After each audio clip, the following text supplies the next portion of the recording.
Fuck it, we do it live.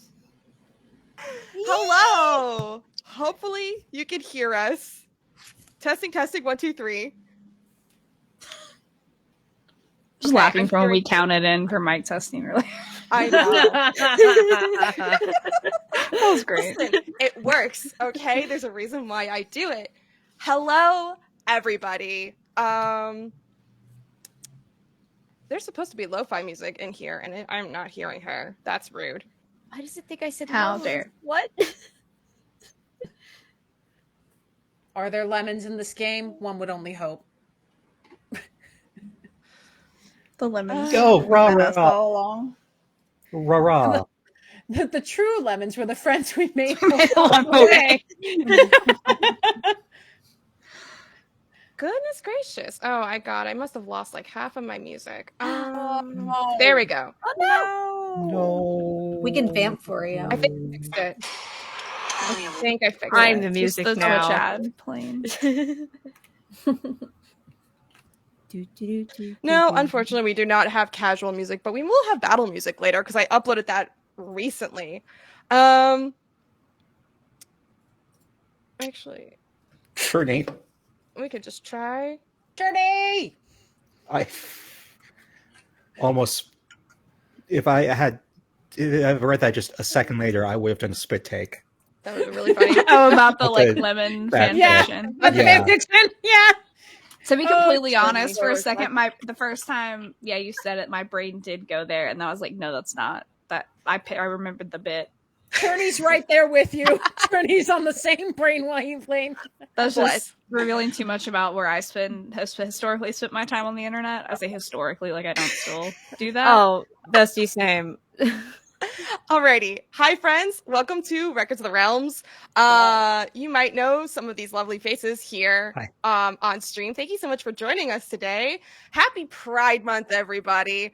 For Pride Month, instead of raising money for a LGBTQ plus organization like we would normally attempt to do over here on Records of the Realms on our small little corner of the internet, this year we are raising money for Palestinian Children's Relief Fund. Wow. You can check that out on our Tiltify. If I can remember how to spell Tiltify. Jeez, there we go. I'm doing so great, you guys. It's Tuesday and I'm thriving. So flirty 30 Tuesday and thriving. Yes. not quite 30, You but we're getting nailed there. it. Nailed it. So welcome That to is misread Glitter Jay's Hearts. feeling. Yes. Welcome to Glitter Hearts and Origin Story. This will not be our only Glitter Hearts one shot for Pride Month, by the way. Our founding GM Vander will be running Glitter Hearts at the end of this month. So if for some reason you have to miss out on the Magical Girl shenanigans partway through the night, feel free to tune in to our next series with all new people, including yours truly. I get to play for once. I don't remember the exact date for that. It's on the Instagram. Anyway, Time is a myth. Time is not existent. Anyway, if you decide to participate in the Tiltify, there are various goals set up. Some of them are benefits for our players. Some of them trigger giveaways for Records of the Realms merch, which you can find in the store. And then we've already exceeded the goal where now I have to run a Gay Pirate 3 shot a la 7th Sea. We're trying to see if we can get our goal of $500 to make Vinny run a 12-hour Tiamat battle-thon with as many people as we can get. This is so fun. Yeah, so if we hit that goal before the end of this month, you get to force us to do more projects. Oh no, terrible things. We have to invite our friends to projects. Oh no. You said Tiamat. I thought I said Battle Thought after Tiamat. Like, Tiamat. Tiamat the battle thought. Good for her. I mean, we stand a queen, okay? We stand. Now I Tiamat. need a t-shirt that says Tiamat the battle thought with Tiamat's many heads holding pride I'm flags. so In their fucking mouths. on it. I'm so on it. I need it. I need my fan now because it's Pride Month. It's hot and things are getting spicy. I also yes. have a fan, but it's like Damn. way over there. I need a I don't know Pride what my rainbow fan. flag is. I only have my floral, but Ren Mine Fair is from- represent hand painted. Oh, So who there did you I buy go. this Mine from? has psychedelic mushrooms on it. Mine is from Blessed. Kitty Pride, who had a Love. booth at MomoCon last year. So, fan. Rad as Oh fuck. my god. So Oh, that crispy. Already. warp. The warp is excellent. Grace. Oh, it is So beautiful. good. Yeah. It's very, very Hot. good. Ooh. Hot. That do be crispy. Alrighty, The we're gonna ASMR go ahead and introduce ourselves, and then we're gonna get into the one shot. So I'm going to go first. Hello, friends. I am your record keeper tonight. My name is Mel. She, her, they, them pronouns. I go by Melouette on most socials. And I'm also a cast member of the Storyteller Squad, a Monster of the Week actual play podcast. We're Crit Award nominated, kids. What the heck? Baby, yeah. Wild. Thank you everybody who nominated us. That's very flattering. Anyway, we're going to go around the virtual room. Erin, why don't you go ahead and introduce yourself? Sorry. I Sorry. love doing this. Hi, I'm Erin. You can find me on Twitch as a cozy horror streamer at Air My Laundry, or over on Ain't Got Crit, where I run a Vampire the Masquerade Philadelphia by Night big campaign thing where I got nominated for a Crit Award for Best Storyteller for World of Darkness. And I'm also the founder of the TTRPG Collective, a space for and by TTRPG people that provide mutual aid, support, and networking. And that's it. Okay, next, we're gonna do Grace. And me. Okay. You. Hello. Hi. My name is Grace. I go by Ghostlight G everywhere except for Twitter because Twitter's weird. I'm Ghostlight Grace on Twitter. And speaking of the Crit Awards, I'm nominated for Best Lyrical Song of the Year with Arcane Anthems for Touch the Sky, which is I'm still processing. I've been meaning to say something about it, but I'm still processing that that's real. That's valid. I am a player on a podcast called Spells and Whistles. We're a D&D 5e actual play podcast set in this homebrew steampunk world. Something like that. That's our read. I'm good at this. And I do things. I'm around. I'm a lot of places this month, especially at the end of this month. I am going to be doing. I am a part of a 24-hour stream raising money for Gamers Outreach, which is bringing video games to children that are sick in the hospital to help them pass the time while they're in recovery. And we are doing a whole bunch of lead-up things and other crazy things, culminating in a 24-hour live stream starting on Saturday, June 29th at 10 a.m., going to Sunday, June 30th at 10 a.m. I'm on for 18 of the 24 hours at this moment, as of right now. So, my friend Noah, who's hosting that, is on for the whole thing. So, I'm 18 of 24 is just is nothing by comparison. The vibes. Dang. But yeah, I'm around. Lots of other wonderful people around. My run-up stream for that event is going to be June 26th, starting at some time in the afternoon that I have yet to solidify. I think like 4 o'clock-ish. And you may see a couple of the lovely faces here as part of that. So, keep an eye out. All right. Mika. Hi, I'm Mika. I do things. That's it. Just that. Hey, I am the co-creator of the Crit Award nominated channel Roll D5. And this month, we're doing our Trevor Project charity streams. This Friday, we're streaming. We'll be playing Sleepaway. Very excited.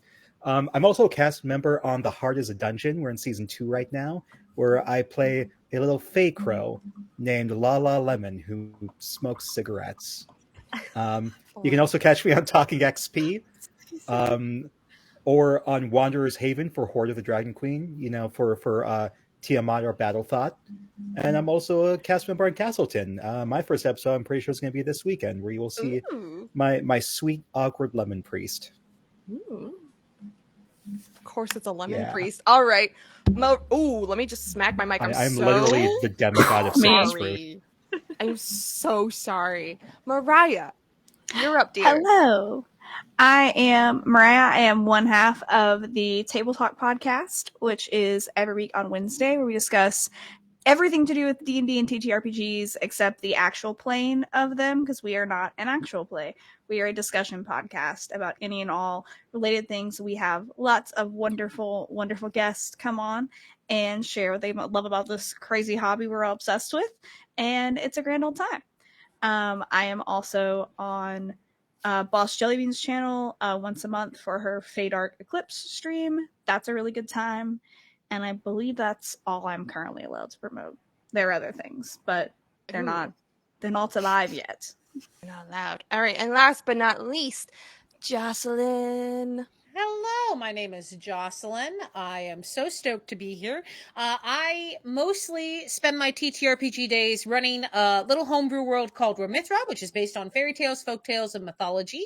I occasionally pop up on Twitch at the Tipsy Tiger when I do a couple of actual plays. Our next actual play will actually be Good Society Players Hot Regency Summer, which I'm very excited about, which will be taking place in August. More details to come. Might feature a little someone named Mel. Should be a great time. In addition, I am the co-founder and artistic director of OK Zoomer Theater Company, which is continuing theater online for people. Started as a response to the pandemic and then became more about providing accessible theater opportunities for people who maybe don't get the chance to do it in other ways. And I also can be seen here usually every Sunday. We're taking a few days off, but I'm part of Record of the Realms Darkness Arc, which is a lot of fun. And that's it. Alrighty, cool. And with that, we're going to get started with our Glitter Hearts origin story. So, if you'll bear with me, I have a little bit of exposition, and then we will meet your characters. Our camera fades in on a picturesque picturesque campground. I'm doing great. It's Tuesday. The slightly aged but well cared for wood sign out front reads Patagonia's Lakeside Resort and Campgrounds. Shout out to drag queen Patagonia. Please don't get upset with me for using your drag name. I just thought it was really cute. As we pan in, pulling up to the parking lot, we see a banner that reads, "Welcome employees of insert two generic names of eco-conscious startup corporations, and lastly, Trowel and Error," hanging on the campground's main office building. Beyond the main office, we see a sprawl of very well-maintained cabins, trails, and various activity hubs. However, today, on day 3 of your first ever company retreat, it appears that all of the employees have been gathered here, but are not lounging by the lake, or kayaking, or going on nature walks. Instead, we see various 20 to 40-something-year-olds running about the campground with numbered flags in hand, or chasing those with numbered flags in hand. Today is Team Building Day. And for Team Building Day, you're all being subjected to a very odd take of Capture the Flag, wherein there are flags numbered from 1 to 50, and the closer you get to 1, the better the prizes are that you get. However, you may steal flags from your fellow competitors who are from these other corporations here together at this group retreat with you. We cut to 2 masculine figures running through the woods together. One with what seems to be permanent eye bags under his eyes, a bit of a dad bod, and clearly doesn't get much sun based on the pallor of his complexion. The other is fairly vibrant and fit. Their collarbone-length hair is swept back into a very neat ponytail, hardly a hair falling out of place as he jogs along with a flag with the number 5 emblazoned on it. And we hear them have a quick little exchange. "Chuck, come on, keep up. We got to get back to the start point for strat time," the more lively figure calls back. Chuck, the IT manager of Trowel and Error, continues to lag behind and eventually comes to a stop. I need a break. You go on ahead. I'll meet you there, Peg. Oh, God. Pedor then stops and turns to give a look at Chuck while jogging in place. "You sure, bro?" Yeah. Just give me a minute. I'll be right there. And if I miss it, I'll find someone to catch me up. It's fine. Go ahead. Ship them? I might shift them a little, not gonna lie. Yeah. One, tag yourself, I'm Chuck from IT. But like Same.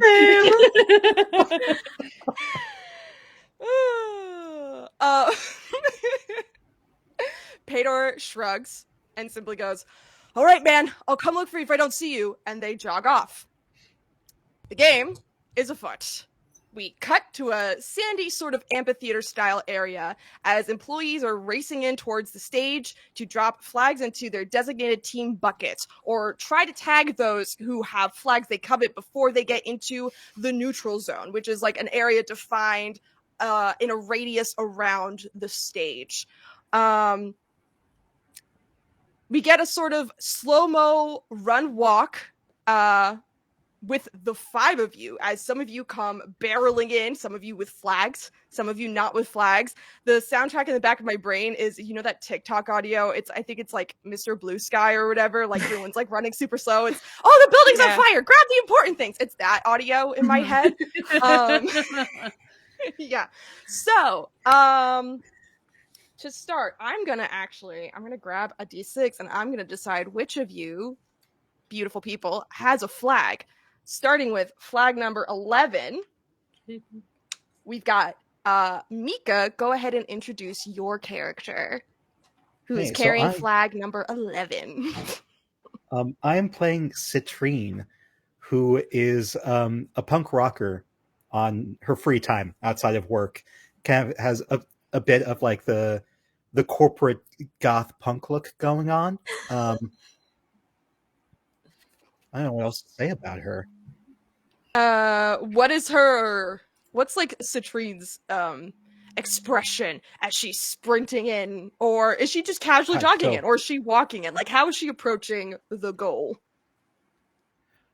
She's kind of casually jogging. It's somewhere like, it's not quite a jog, not quite a power walk. But it's enough to where like her kind of her bob cut is like in that slow motion, it's doing like a cool wispy. You're catching a little breeze. Yeah. Yeah, it's catching a little breeze. And then you get this perfect freeze frame. Yes, perfect freeze frame of her. And then on the screen in yellow, Citrine. Oh yeah, we get like the My Hero Academia, like smash cut. Smash cut. Cousin Mike's voice comes in. Yes, thank you. 100%. Or like a bit Scott Pilgrim, where it's like, name Citrine, job, marketer. Fun fact, will give. What will Citrine give? Will give. Is giving. Will serve. Is giving. There we go. Is giving. Is serving what you are. We're gonna cut it there. She is shamelessly wearing her band's T-shirt for this. Alien Lobotomy Girl. Yeah. I forgot about the band name. The band name is so good. All right. So that is Citrine. I rolled a 1 on my die. So this is a person who does not have a flag in hand, and that is Mariah's character. So Mariah, go ahead and describe your character as they run or walk in. Go ahead, the floor is yours. So I am playing Aspen. She does not have a flag because she saw someone fall and roll their ankle whilst pursuing a flag, and so she stopped, partly because she didn't really want to run, but also to be like a good citizen and like wrap their, she pulls out like a bandana, like a scarf, and like wraps their ankle up. Very cute. My question is she like carrying the person on her back? Is she that type? No, she's not that strong. Okay. They're fine. They're not like, it's not broken. Right. It's just they rolled it. And she's like, oh my god, we have to like, let's wrap this up. Let's just wrap it up.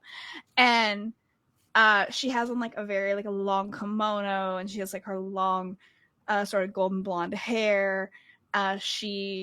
I think for her little freeze frame moment, there's her like looking out toward the chaos, and then it freezes and said Aspen and like HR manager. And her fun fact will probably be like, is never more than 50 feet away from a sound bowl. Like, she's always keeps that thing on her for meditation. And yeah, she's looking around for her friends and her coworkers and trying to make sure everyone's okay. Okay. All right, cool. Rolled my dice again. I got number 4, which ironically is also carrying flag number 4. Grace, would you like to introduce us to Elliot? Sorry. I made such a goofy character. I love this for me. We love Elliot. We love Elliot. So we do. let me pull up Elliot's description because I came super prepared. Yes, love that for you. So you see a golden retriever of a man with round wireframe glasses, little floppy hair. He's got tube socks, he's got his little athletic shoes, he's got short shorts going on.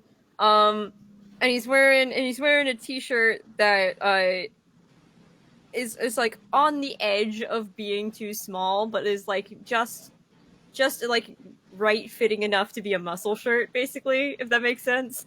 Oh, it's also Lasso. Young Lobotomy Girl shirt. Yes. Yeah. Which is very funny considering our character's relationship. But next to this golden retriever of a man is a golden retriever named Goose, who has the flag in his mouth and is very much running. Elliot is full on doing like track star football. Think like Chris Evans as Captain America, because they couldn't get a body double because he runs weird enough. Like, Right. And when we get the freeze frame screen with your name, what's Elliot's job title at Trial and Error? Elliot is the receptionist. Also, Elliot, Mariah, do we get your character's position? I forget. I'm so sorry. I think I said, yeah, she was HR manager, yeah. All right. I just had to double check. Elliot is the receptionist. Elliot is the man who sits at the front desk with a big old smile and his dog, ready to greet the day. This unending little bundle of joy. Incredible. Oh, that's a 4 again. Oh, 6. Okay. So we're gonna save that person for last because I'm doing silly arbitrary things in my brain to mix things up a little bit. Coming in running Sans flag. Jocelyn, do you want to go ahead and describe Eloise to us? Absolutely. Eloise, or Ellie, as she is more commonly called, runs in with perfectly done light brown hair, though underneath, if you look very closely, there are the burgeonings of a rainbow dye underneath, but got to keep it hidden for the corporate, and very few people know. Immaculately made up despite running very, very fast and definitely having sweat go down her face. And yet the perfect cat eye eyeliner, the eyeshadow, the pink lips, untouched. You need to ask her what spray she uses. She is wearing a t-shirt, actually is also wearing a band t-shirt, but she has cropped it.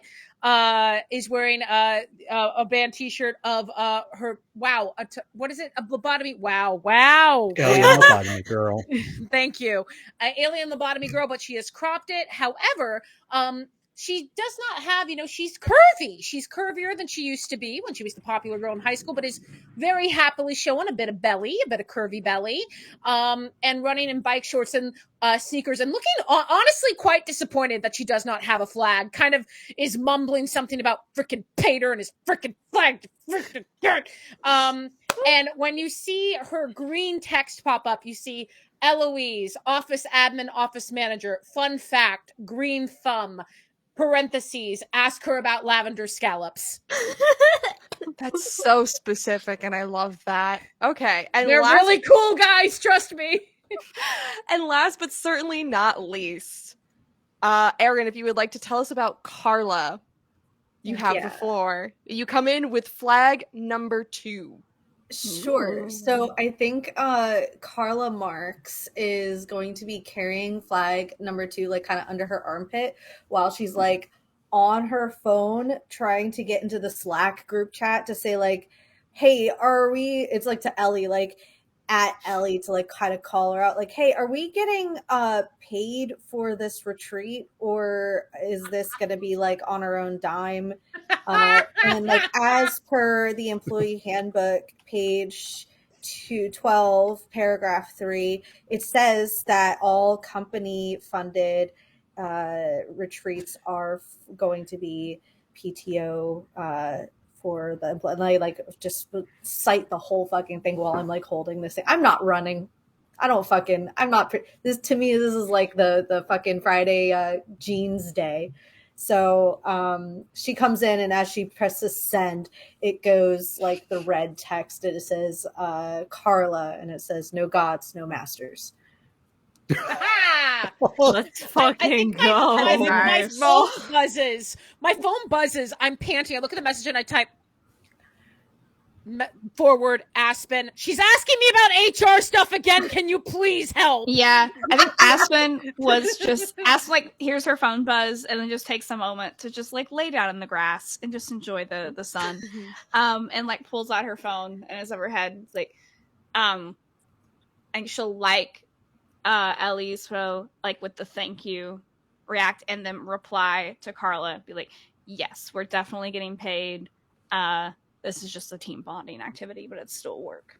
And then I put like a thumbs up emoji to react to that. And in parentheses on Carla's little still shot, we see Gen Z intern. I forgot. I'm the intern. Very important. Very important. Okay. As those of you with flags come in to drop off your flags, we see a middle-aged woman, probably about 40 years old, with big curly like crimson hair. And this is Aaron, I swear to God, I was not thinking of you when I came up with her. I was just like, I promise this was not premeditated. It's okay. I'm channeling Chapel Roan today. Ironically, I was thinking of Chapel Roan. I was gonna say it's Chapel Roan plot twist. It looks good. It looks good. Your favorite artist, favorite artist. Yes. Your intern's intern. Your CEO is Chapel Roan. Please. Yes. No, it's canon now. Yep. It's canon. She's standing there with her big, beautiful, curly crimson hair. It's definitely like, it's a little more like cool tone, so it's obviously like dyed. Cherry, your CEO, has never cared about like who's got like bright blue hair or whatever. That's the least of her concerns. Her main concern is that you can do your job and you can do your job well. And as you guys are coming in, those of you dropping off flags, some of you just coming in to meet up for the team meetup that she specifically scheduled for strategizing, because that's the role she's decided to give herself in this whole thing. She's like clapping, she's cheering for you, and she's like, all right, good job, Carla, bring it in, good job. Oh, you got the number 2 flag, incredible, great, awesome. And she's rooting for everybody as they come in down the track, dump a flag into your team's bucket. It is now safe. It is locked in. You gather on stage with Cherry, who then checks her watch, and she kind of looks around. She's looking for a couple more of your coworkers, and she, kind of tisks a little bit. She set this meeting time, and she expects punctuality no matter where you are. And she turns her attention to the 5 of you. All right, listen up, team. None of the other teams have found flag number 1 so far. And to be frank, I would love to get that all expenses paid team trip to Japan for all of you. So I think, and as Cherry starts rattling off another nonsensical plan, because frankly, there is no logic to where these flags have been placed around the campground. You just have to get lucky and work together. We see Paydor come jogging up and deposit his flag, which I believe I said was number 5, I think it was. They see Cherry kind of like going off about the plan, and they start to try to like quietly tiptoe away, back out the way that they came. Grab. I think at this point, yeah, like Aspen would have come up and she would have found like a carafe of like sangria from somewhere and like a handful, like a little bouquet of glasses, and so she's just like pouring and handing people drinks, and she's just like, Peter, come, like, and draws attention like as she's handing him a drink, and then like we'll go and hand one to everyone too. He gets this like little grimace on his face, and he's like, "Oh, thank you so much, Aspen. Thank you so much." And he takes the glass from you, and Cherry turns her attention to Pedor. And she goes, "Pedor, where's Chuck? I very specifically instilled a buddy system. So long as you guys were outside of the amphitheater, where is your buddy? You have to be in groups of 2 or more if you're going in the woods for safety purposes. Everybody else seemed to be able to handle that just fine. Where is your buddy?" And Pedor just looks really flustered. He needed a break. I promise he's really close by. And she just puts her hands on her hips, and she's like, "Pedor, it's still the woods. It's still dangerous." He goes, I promise, he's really not far away. If like we can go walk to him right now." And she goes, like, kind of looks him up and down. And she goes, "Fine." And she turns to the rest of you. "Everybody take a couple minutes, get a breather. You've all been running ragged, and I very much appreciate your efforts, and I want you to know that. And we are a team, and we are going to win this thing. We're going to win this thing. Because we are trial and error, and despite the mistakes that we make, we always come out on top." And she's going to walk off with Pedor into the woods. I think as soon as Cherry leaves, I've been holding myself up like very like, yeah, this is great. And finally, only the 4 of you ever see this. You just see me go, God, I'm so out of shape. I know round is a shape, but God. Oh, that's why I didn't run. Yeah, she's gone. You know what? No, it's okay. I got this. I'll carry the team. Oh, come on. Just because I didn't get a flag doesn't mean I can't try to not die. Also, I kind of look at Carla and kind of have a look of course she got a flag. Of course she got a flag. Why would she not? And I just go, nice job. I very, very deliberately take out a giant bag of edibles. It's like my only snack for the whole Incredible. And I'm just like, hold on, I gotta use my VTM dice for this. And I'm just like, thanks. I put one in. I'm like, you want one? Yeah, Citrine holds up her hand. Aspen, yeah. Aspen 100% traded you sangria for an edible. We're gonna be drinking again. Hi. Yeah, I think I look and I go, honestly, after I have to run absurdly, but if you can save me one, if that's cool, if not, totally fine. Because God knows what I will say to Cherry if I'm high. It probably will not be nice. Oh, well, then I will absolutely save you 3. Wonderful. I knew I could count on you. What about you, second Elliot? one for luck. Oh, yeah, for sure. Citrine pops a second one. Come on, Elliot. Damn, 40 milligrams each. Elliot, how you doing? Smash cut. Elliot's over on the ground with his dog right now. Elliot? Oh, right. I'll save one for Elliot. They're having ground I'll put it in time. the group. I'll put it in the Slack chat. Make sure though, unlike the brownies, remember last time you said they were brownies, Elliot didn't know they had, the good stuff in it, and he ate 5 of them. Let's maybe not go down that route again. Oh, poor Elliot. Real buzzkill there, Elliot. I mean, most things Carla consumes have something in them. Sort of just common practice now. Smart enough to know that. Fine. I'll let Elliot we can know start a that labeling system. Well, I did just buy the new label maker, and I've been needing to use it on something. So we could just label all of Carla's edibles as a start. Can it print a leaf emoji? I think that would be subtle. As you are conversing about edibles and taking a second to breathe before running back out in the woods to join your colleagues in the hunt for the #1 flag, there's like a flash of light in your periphery. And if you look up, oh shoot, I lost my... Please hold. Oh. I lost my note. No! What is up there? Oh my god. There we go. There we go. I found it. Okay. God. Hello, God. Is it me? I got it. Elliot, did you say that? Because I would believe it. I would believe Elliot would just go, God. God.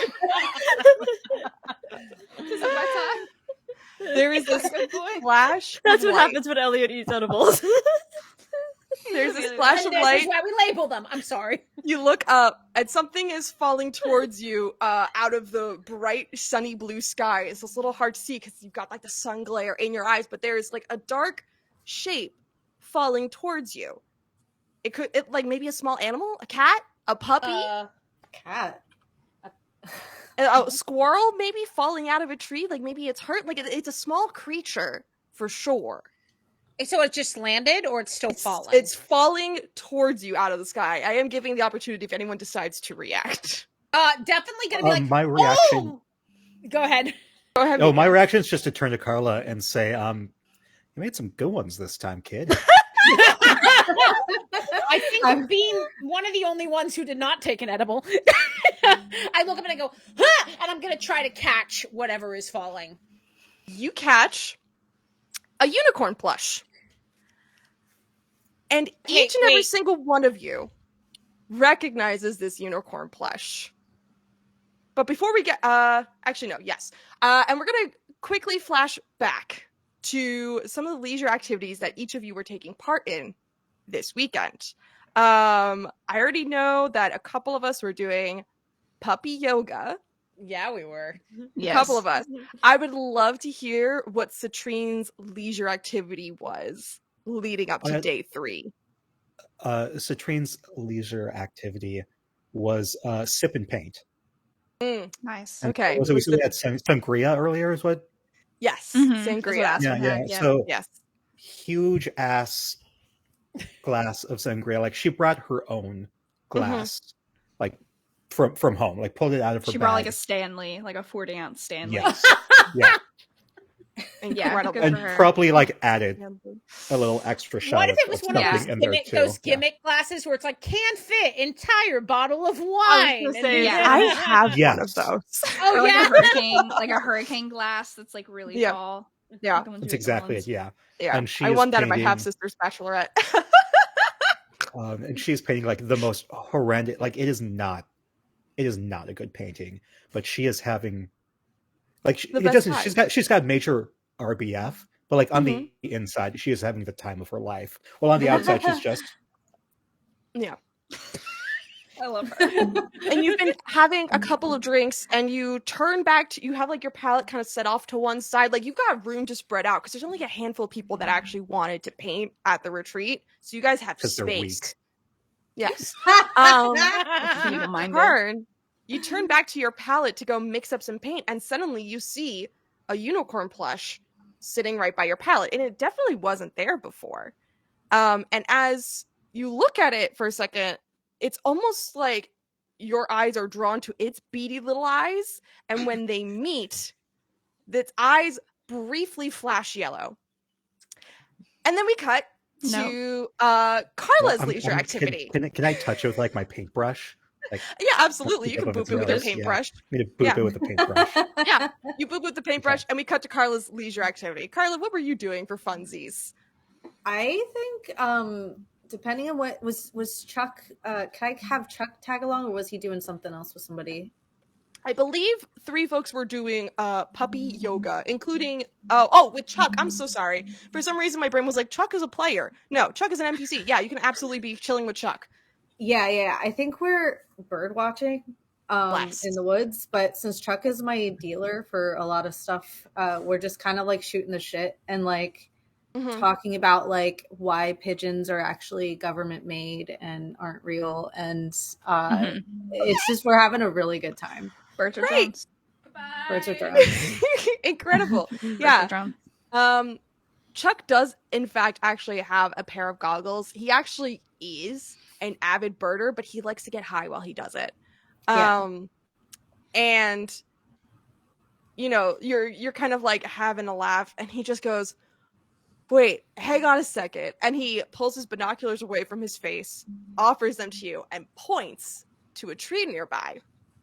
And when you look through the binoculars and he redirects you to where he's looking, there's a unicorn plush. And again, similar to Citrine, it's weird because it's like your gaze meets its beady little eyes, and for a brief second, there's a flash of red in its eyes. Maybe it's just a trick of the light. You're not sure. But it's just chilling up there in a tree. I love this emphasis on its beady little eyes. Yeah, and having the Furby thing where they flash. Very simple. My brain immediately black went little Furby. beads. Very simple black little beads. Unfortunately, not Furby baby. eyes. And then like long Furby, just in the phone. Yes, long This Furby. has become our villain origin story. Long Furby. Long Furby. Long Furby is the villain. Oh my god.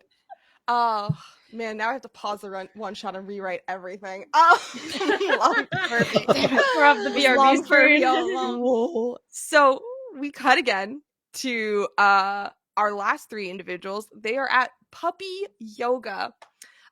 We've got Elliot, Eloise, and Aspen. They're all lined up together, and we've got Elliot's precious baby boy, Goose, the golden retriever. The best boy. Doing his sun salutations quite well. Yep. And at some point, you are all downward dogging and rubbing bellies of some pups from the local rescue that this campsite is partnered with. And all of a sudden, Goose runs off, and then he comes back to the three of you with a unicorn plushie in his mouth. Oh, And it's Elliot, did you get Goose a new toy? Did I? Goose plops down the unicorn in front of you, and as the three of you are studying it, at some point, your eyes are each drawn to its small little black beady eyes, and you see a flash of color, and it's different for each of you. Ellie, you see green. Aspen, you see a flash of blue. And Elliot, you see a flash of orange.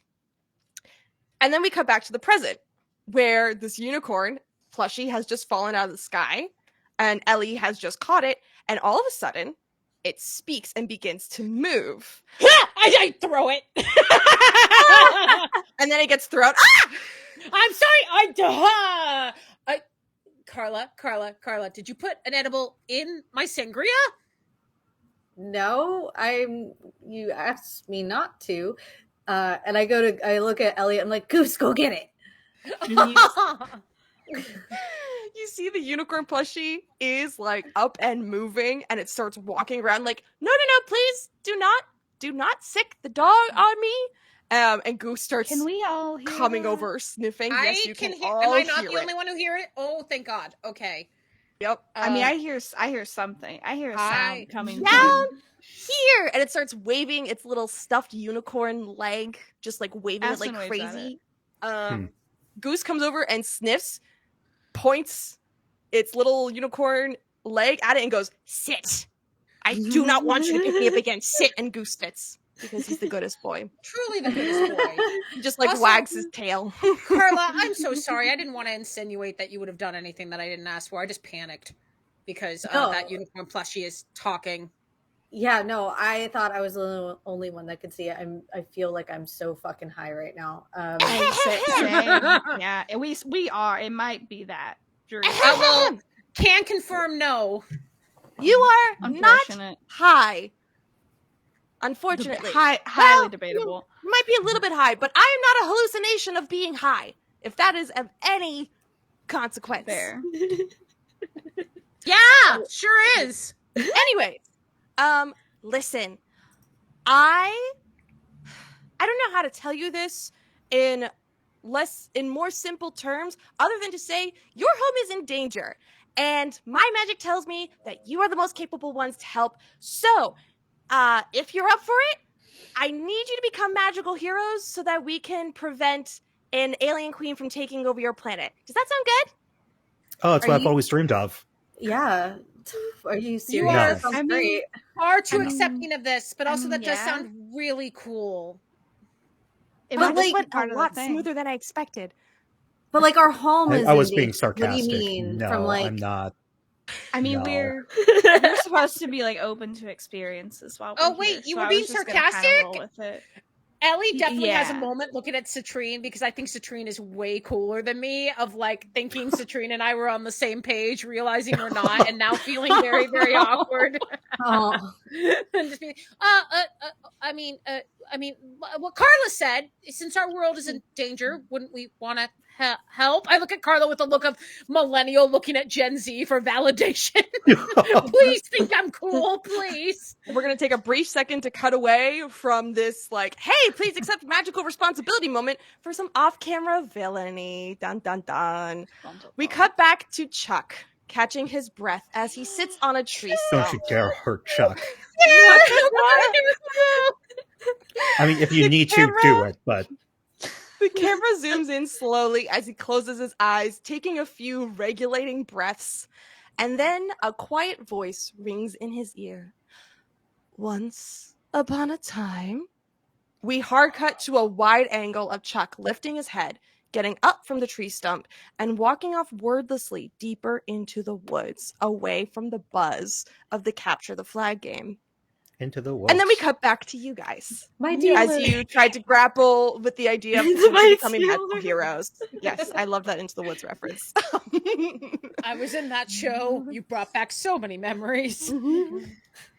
I was in that show too. Don't worry. I was not. Nor was I just like it. Yeah, so you're all just standing around with a talking unicorn. Some of you are possibly open to becoming magical heroes. Some of you are sarcastically accepting it. What do you do? I mean, how does this work? Do we give you a pat and then suddenly we're magical? Like what? No, hold on. I Obviously- feel like the marketing, there've got to be... Little unicorn buddy, your marketing's a bit off here. You're not really selling it. Oh, quick pause. Would you like to name the unicorn? I left his name blank intentionally on the offhand chance that you guys would like to Steven. name him. What color is this unicorn? Yeah. You know the unicorn from like the Minions movie when he adopts like the 3 little girls or whatever, and the one little girl goes, "It's so fluffy, that one." That's what he It's looks. That's what I was literally that picturing, yeah. unicorn. Yeah. Nice. Yeah, I feel like even the Yellen. unicorn is a good name. Do we have your permission to name Pistachio. you? Pistachio. I like Pistachio is Oh yeah, strong. this is me pulling for the peanut gallery. This is not me asking your characters to name it. This is me, Oh. Mel, asking you players, hey, what do you want to name it? Absolutely Okay, pistachio. Yeah. Okay. Strong. So I believe it was Citrine who asked what or said whatever your name was, and he interrupts with Pistachio. My name is Pistachio. You look like a Pronounce him. pistachio. Yeah. Are you a cop? No, that makes No. sense. I think when the Well, that was a great unicorn gives question, its yeah. pronouns, like Aspen pulls out a vape pen and just sits down on the grass and just like takes a draw off of it and then like holds that up to Carla and just be like, Wait, if we're magical girls, does that make us cops, like magical cops? Oh, I hope What? I'm It not. not. makes you protectors of the universe. I mean, you only have Can't be one a enemy. cop. There's not exactly anything about laws, but Okay. Okay, You'd be that's fine. protecting people, not property. I think we're okay. yes. Okay. Yeah, you're protecting yeah, I can't people. be. I'm I too high mean, to do be you a count cop. your planet as property because someone is trying to take it over? No, No. so No. property is a capitalist construct, and what that means is that it's like Oh. you can make money off of something that you say you have has value inherently, but really, as the Earth, the bad guys are everybody that has occupied illegally land that belongs to somebody else. As long as we're not like doing any sort of colonization efforts or anything to like take something from somebody else, I'm totally fine with what you're doing, Pistachio. Yeah, no. I'm just If anything, I concerned. think someone's trying to colonize you. If I'm using that word correctly, I'm not from Earth, so this concept is Oh, no. foreign to me. Fuck that right in the ear. No, I'm in. Yeah. All right, yeah. No, I mean, I Not being remember- sarcastic. I'm not I being remember sarcastic your- that time. I remember your video about that. Carla stops talking, realizes has revealed I have a certain membership. Oh. Citrine pats on the shoulder. We all have a membership. Oh, thank God. Yeah. It's fine. Yeah, it's exposure. I mean, it's just a matter of time, I guess. As long as it doesn't. You got to go where the viewers are. Have we revealed this? For the On audience stream? at home, No. Carla has an OnlyFans dedicated to reading leftist theory. In the bathtub. In the I was gonna bathtub. say. Specifically in the bathtub. Forgot that detail. That's on me. Very important. Incredibly important. It's her niche. Yeah, it's her niche. The bathtub-based content. Okay, little guy, you remind me a lot of like my sorority sisters in a good way, and I'm inclined to trust you on that. I know it sounds weird. At least it's not Pater. Yeah, I'm down. If what goes with what Carla said. Yeah. As speaking of Pater, you suddenly hear him yelling in the distance. It's very much like off in the distance, but you can tell it's his annoying voice. Chuck! Chuck, where are you, buddy? Chuck? Oh, God, did he lose Chuck? And then you hear Cherry also, Chuck! Chuck, come out! Chuck, where did you go? Do you need help? Yell if you need help, Chuck! Do I have to call the authorities? Chuck! Citrine starts humming a song that she'd written. It's a very popular song during Alien Lobotomy Girl sets called We Hate You, Peter. Nice. Nice. But it's a medley, so it's soon like the humming goes into We Love You, Chuck. No! Oh my God. Amazing. Aspen sort of just sways. I love all of this. I really do. Delightful, incredible, amazing. Pistachio. I had to remember his new name. Pistachio looks around at the five of you. And he goes, so you'll do it? I don't want to do this without your guys' consent, but like you seem to be the best people for the job. So Yeah, are we all in? Are we? I mean, okay, what's the fine print? Is this going to be like Madoka? Do we get healthcare?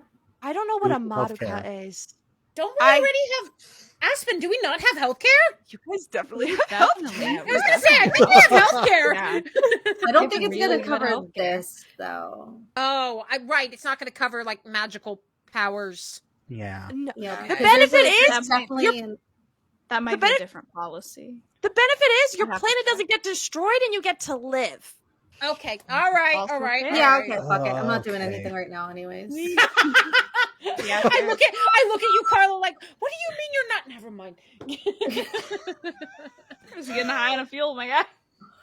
So if you all accept I changed my Slack notification to like my thing to saying like BRB saving the world or something like that. Your status. oh You know, my my status on Slack. icon, truly. I love it. So you all accept. And Pistachio just goes, okay, great. And we see like a beam of light burst from his unicorn horn. And you are all given you all see appearing in your hand like little keychains and trinkets with different emblems on them. And he says to you, all you have to do is say, oh, shit. I have to say, oh shit. No. Sorry. I'm sorry, I blanked. I came up with a cute little catchphrase for you guys and I was storing it in my brain and I didn't write it down and that's on me. You know what? This is a collaborative effort. Do you guys want to come up with your group catchphrase to trigger your transformation? Oh. Ooh. Oh. Pressure's on. I feel like We it should. love Chuck. Yeah. Yeah. Yes. Yeah. All right, everyone. For I'll Chuck. take the Chuck. For Chuck. Wait, we don't know that Chuck's in trouble, though. We don't know that Right, Chuck's we in don't. trouble. Never mind. It doesn't matter. It could just be for Chuck anyway. It's all for Chuck. For this one IT guy. Oh no. He really I think I- holds the office together. I think I remember at least roughly the idea of it. It was something along the lines of I was trying to do something like by the power of Grayskull, but instead it was very corny, it was very anime. It was like by the prism of our hearts, make up, like very Sailor Moon. You don't Really? actually have to say it. I mean, I'm here for it. Okay. I'm here for it. But Rock so and roll. Pistachio tells you, all you have to do is say, by the prism of our hearts, make up, and then you'll transform and you'll get magic and you can kick the evil's butt. And you also have to find the evil. Sorry, I don't know what it looks like. I just know that it's here. Well, the evil is capitalism, but are you talking about something else? I'm There talking might be a about different evil. I'm talking about magical evil. I am not talking about societal evil. Okay. I mean, in this case, those two might be hand in hand. Queen Chromia, she kind of sucks. She kind of wants Chromia. Yeah, she's awful. Is she Was a she- congresswoman? Down with Was the she monarchy. homecoming queen? It's like my gig. Thank you. My gig. What district is she? I feel the need to reiterate, I'm not from your planet. I don't know what a congressperson is. Okay, I'll send you some paperwork later. I'll teach you about Was I she one of the? love that. Okay. No, you won't. She's an evil queen who wants to suck all life and joy out of the universe, and she wants to start with this planet first. I don't know why. So But she just does. a regular royal. Yeah, so this is Oh, like with the fantastic. superpowers. Yeah. Oh, So a regular okay. royal. A regular royal. Yeah. Okay. There are some conspiracy theories Citrine believes, including that all royals have Listen, weird, they did not go. evil vampire Or lizard powers. people. Yeah. They did not No, go no, over okay, this. no. Lizard No, people. no. That's based in not lizard No. people. We don't That's do too that one. far. We That's don't a do step that one. too far for That's Citrine. based in anti-Semitism. We don't do that one. No. But I will but vampire, say, sure. I think I Vampires, look though. at Citrine and I go, my communications major did not prepare me for this, but I look at the group. Are we good? Do we want to try this? Yeah, fuck it. Yeah. Feels pretty What fun was it for us, again? let's do it. By the prism. You don't actually have to say it. It was by the prism of our hearts makeup. Like, Bam! By the prism of our hearts, make up. Make Yep. up. You guys With all magical fingernails girl. that shine like justice. Yes. Yes. And a You guys voice all- that is dark like tinted glass. You guys all magical girl transform. If you guys want to describe your transformations, we can start with Mariah and work our way back around. So, Okey-dokey. Aspen, what does your magical girl transformation look like? Aspen's magical girl transformation is very much like how like Justice or like Libra is pictured in like tarot or like the zodiac. So Okay. it's very like gilded with, but like it's light blue, kind of like sky blue instead of white. And there's like her hair is like held up by this like very kind of intricate pinning that she could not have done herself, but the base of the pin is like golden scales. I decided to drink water at absolutely the wrong point. Incredible. Okay.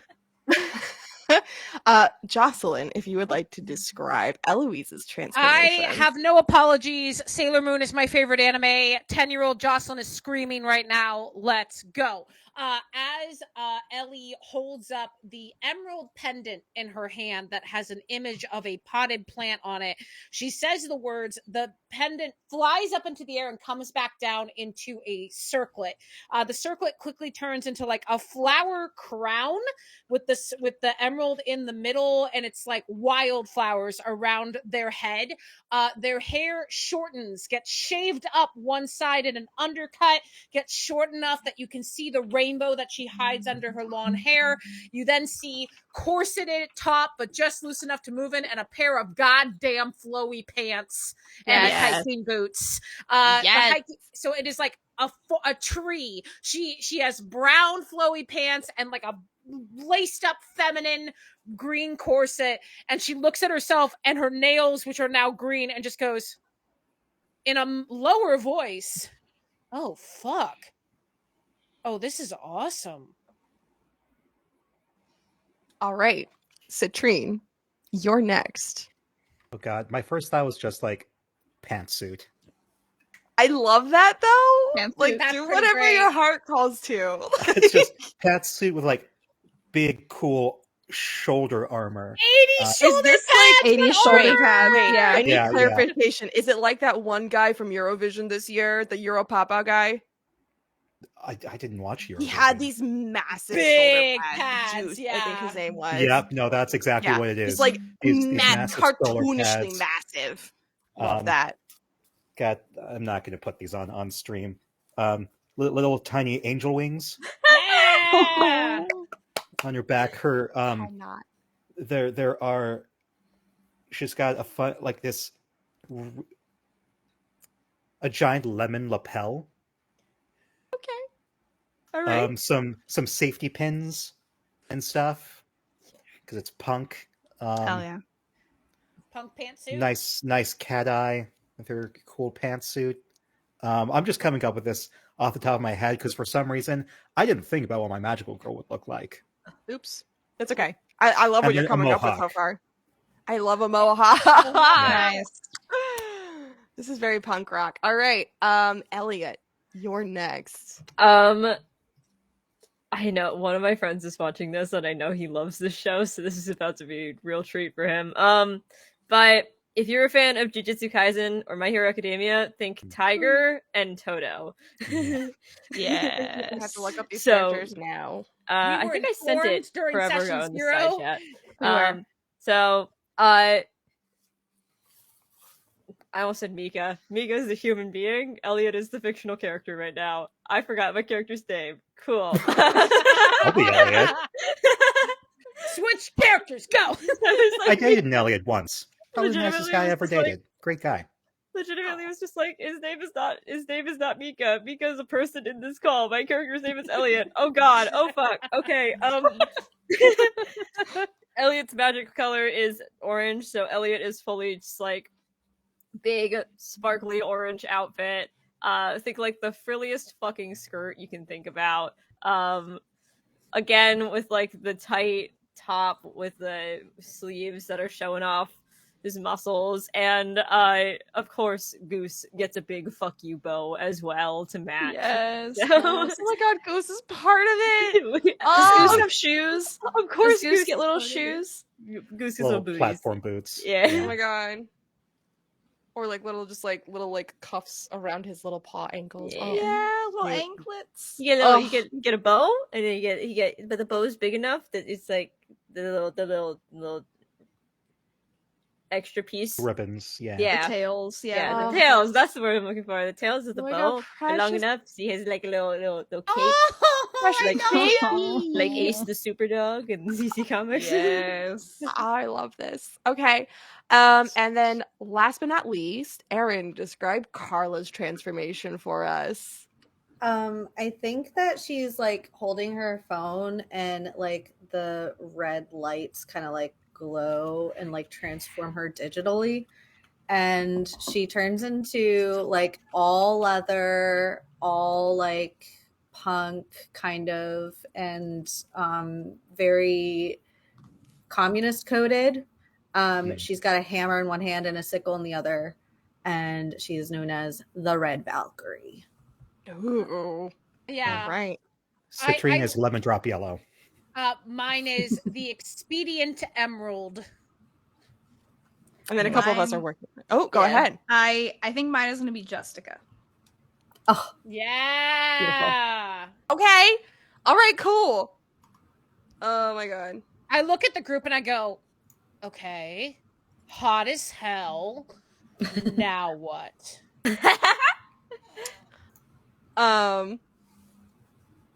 As you ask the question, now what? You hear a shriek in the distance. That is now what? And I start booking That- it, a la like Sailor Moon, just take off. The rest of And you then I follow? stop and I wait for my Yeah. friends. Okay. Okay. Yeah, for sure. For sure. The five of you take off, leaving poor Pistachio in the dust because he's got little legs. He'll probably find you later. It's fine. He's magic. He'll figure it out. He can probably fly or something. Goose will Yeah. pick him Yeah. up by the scruff. can I? Yeah. Can I Goose fly, can grab by him, the yeah. way? Goose will What's- grab him by the scruff. What Can the was your Red question? Valkyrie? Can the Red Valkyrie fly a little bit? Because if I could just like hover, then You I'll could glide. Yeah. Yeah, if I could glide, I'll take Yeah. Pistachio with me. Love that. I'll hook him up Yeah. by the sickle very gently. Oh, Incredible. So someone you scoop up pistachio, you all take off into the forest. And the screaming comes from like another one of the campers. They're from a different company than you. They have a more feminine physique, blonde hair, pulled into a ponytail. Not sure if you caught their name or not. They're from another one of the startup companies here attending this retreat. And as you come across them, they look absolutely petrified. They are like sitting on the ground with their hands out behind them, almost as if they were like scrambling back. And they turn to look at you and they look even more panicked because who are these crazy costumed people coming towards them? Like one of them's flying and looks like a giant hawk. Like what is happening? And she's like starts scrambling in the opposite direction away from you. Hey, it's okay. I'm gonna look at Carla. People power. kind of like try to circle back behind to kind of corral them gently. Yeah, I think Aspen was like, "Hi, like we're well, you weren't supposed to see us yet. We're just actually come out later. But like we heard the screams and we were gonna see what was going on. Like what happened?" Ooh, Aspen, roll to convince someone. First roll. First roll. First roll. Yeah. Okay. Plus your modifier. So 2d6 plus emotional. Yes, 2d6 plus emotional. Okay.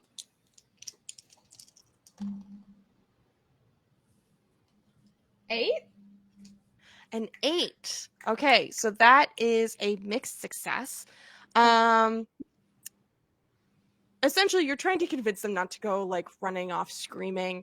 And they'll do so, but only if you can reassure them through action or protect them somehow. So what additional thing do you do to reassure this poor person who is absolutely petrified, who does not want to go with these strange six figures that they just met? What do you say to convince them to stay and maybe not scream again? I feel like Aspen will just like reach into, she always has snacks on her, so she'll like reach into like a pocket of her kind of like robes that she's now wearing, and just pull out like a very niche, yummy like granola bar as an offering. And just be like, here, this, it has CBD in it. It'll calm you down. She like hesitates for a second and then takes the bar from you and slowly. It's fully wrapped. It's still wrapped. It's fine. Yeah. She like unwraps it and like takes a little bite. And you see her like relax a little bit. She's not going anywhere. She's just she's just a lot. I know. She's dealing with a lot right now. Yeah. Goose will go over and nudge her a little bit. Goose. Oh my god, yeah, she starts petting Goose just absentmindedly. He has anklets. See his anklets? They're really cute. He got little things. Yeah. Mel, can I do a glimpse the truth check to kind of look around and get a sense of maybe what happened here? Like, why the heck not? Go ahead. All right. That is going to be a plus mental, which is super good for me. At a -1. Oh, same. Good luck. Oof. That is a 6. But I have a power called wish fulfillment, which is you have a deep connection to how people work and understand their wants. You can always ask, what do they desire when making a glimpse of the truth check, even on a 6 or less. So I think I kind of look around and then just look at the person, and kind of there's a moment of like, there's like a little flower springing up from my hand, just like almost like wrapping around my arm like a bangle, and then like rings, and then a little flower. And it's like, and I look at them and I say, what is it that you want? What can we do? I would really like to get out of this forest. It's getting scary. And you see them look up, and like the sun is starting to set a little bit. This event should have been ending shortly, and you guys would have been getting ready for like a talent show at the amphitheater like afterwards. Well, more like an open mic, something like chill and relaxing to like release the tension of competition shortly afterwards. And you can see the sun starting to go down, and you know, it's in terms of camp safety, you shouldn't be wandering around after a certain hour at night, especially on a campground. Even a luxury campground like Patagonia's luxury resort and campground. You know, there's still wild animals. This is still their space. We are just visitors. And you know, she's between the teamwork of between the two of you, Aspen and Ellie, she kind of like settles a little bit and just goes, yeah, I would just really like to leave. I would just my friend started acting like she was possessed and like tried to grab me, and then when I didn't go with her, she walked off into the woods, and I just, something's not right, and I think this is a nightmare, right? This has to be a nightmare. This is absolutely a nightmare. I'm just gonna wake up any second now. It's gonna be fine. It's gonna Could be you so show fine. us the direction she walked in before we all wake up? It was she stops like petting Goose, and she starts like gesturing off to her right, further into the trees. It was somewhere over there. We were trying to get the flag, and then I think I heard a voice, but you know, my hearing aid is acting a little funky out here, so I didn't quite catch it. But then it was like a light went off in her, and she just walked off. She tried to drag me with her, and then she just walked off, and it was that way. There, and she just points more emphatically in the direction that she just came from. So what do y'all think? Suppose we go check it out after her. I mean, I'm down Love to check the it out. enthusiasm. Chuck should be fine. Actually, that is pretty enthusiastic for Elliot, all things considered. I'm sorry. Do you want more enthusiasm? Let's go after her. There we go. Is pistachio still in a Goose's mouth? Or in the sickle? Or no, in the sickle, yeah, right? sickle. Yeah. Yeah, I believe Carla is carrying right. pistachio. So I think Aspen's gonna like sidle over where this woman cannot see her talking to a stuffed unicorn and be like, pistachio. We need to go that way. We need to go that way, right? Yeah, I think so. It would seem so, for sure. Yeah, absolutely. Right. Just getting a consensus. Okay. Thank you, tutorial unicorn.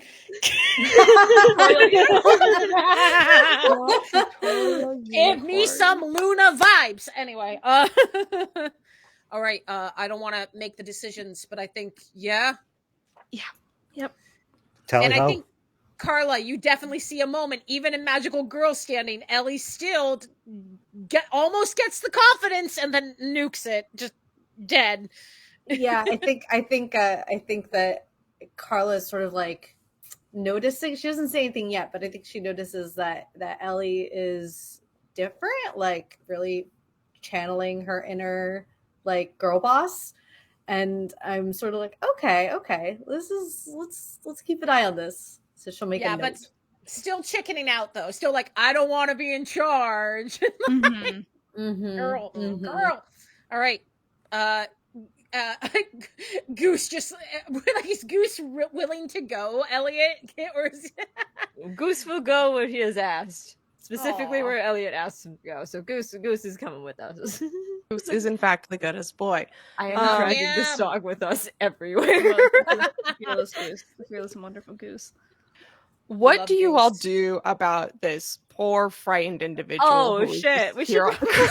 Right. Uh. Well, we know what direction we went out of, right? Can we Yes. guide her? Kind of show her the general way back. Yeah, if you want to point her out to the trail, she's calmed down enough where she's like, "Okay, yeah, I'll go. I'll go wait at the amphitheater. Thank you so much. I really hope this is a bad dream. This is, this is awful." And she, like, sort of toddles her way down the trail. She's like making her way real slow. She's doing her best. Oh boy, Poor dear is really shaken up. So, I mean, yeah. Yeah. All right. The five of you are left alone in the woods once again, and you head off in the direction that she has pointed out to you. Can I try? I have a divination ability where I can glimpse the truth on a remote location instead of being there. Ooh.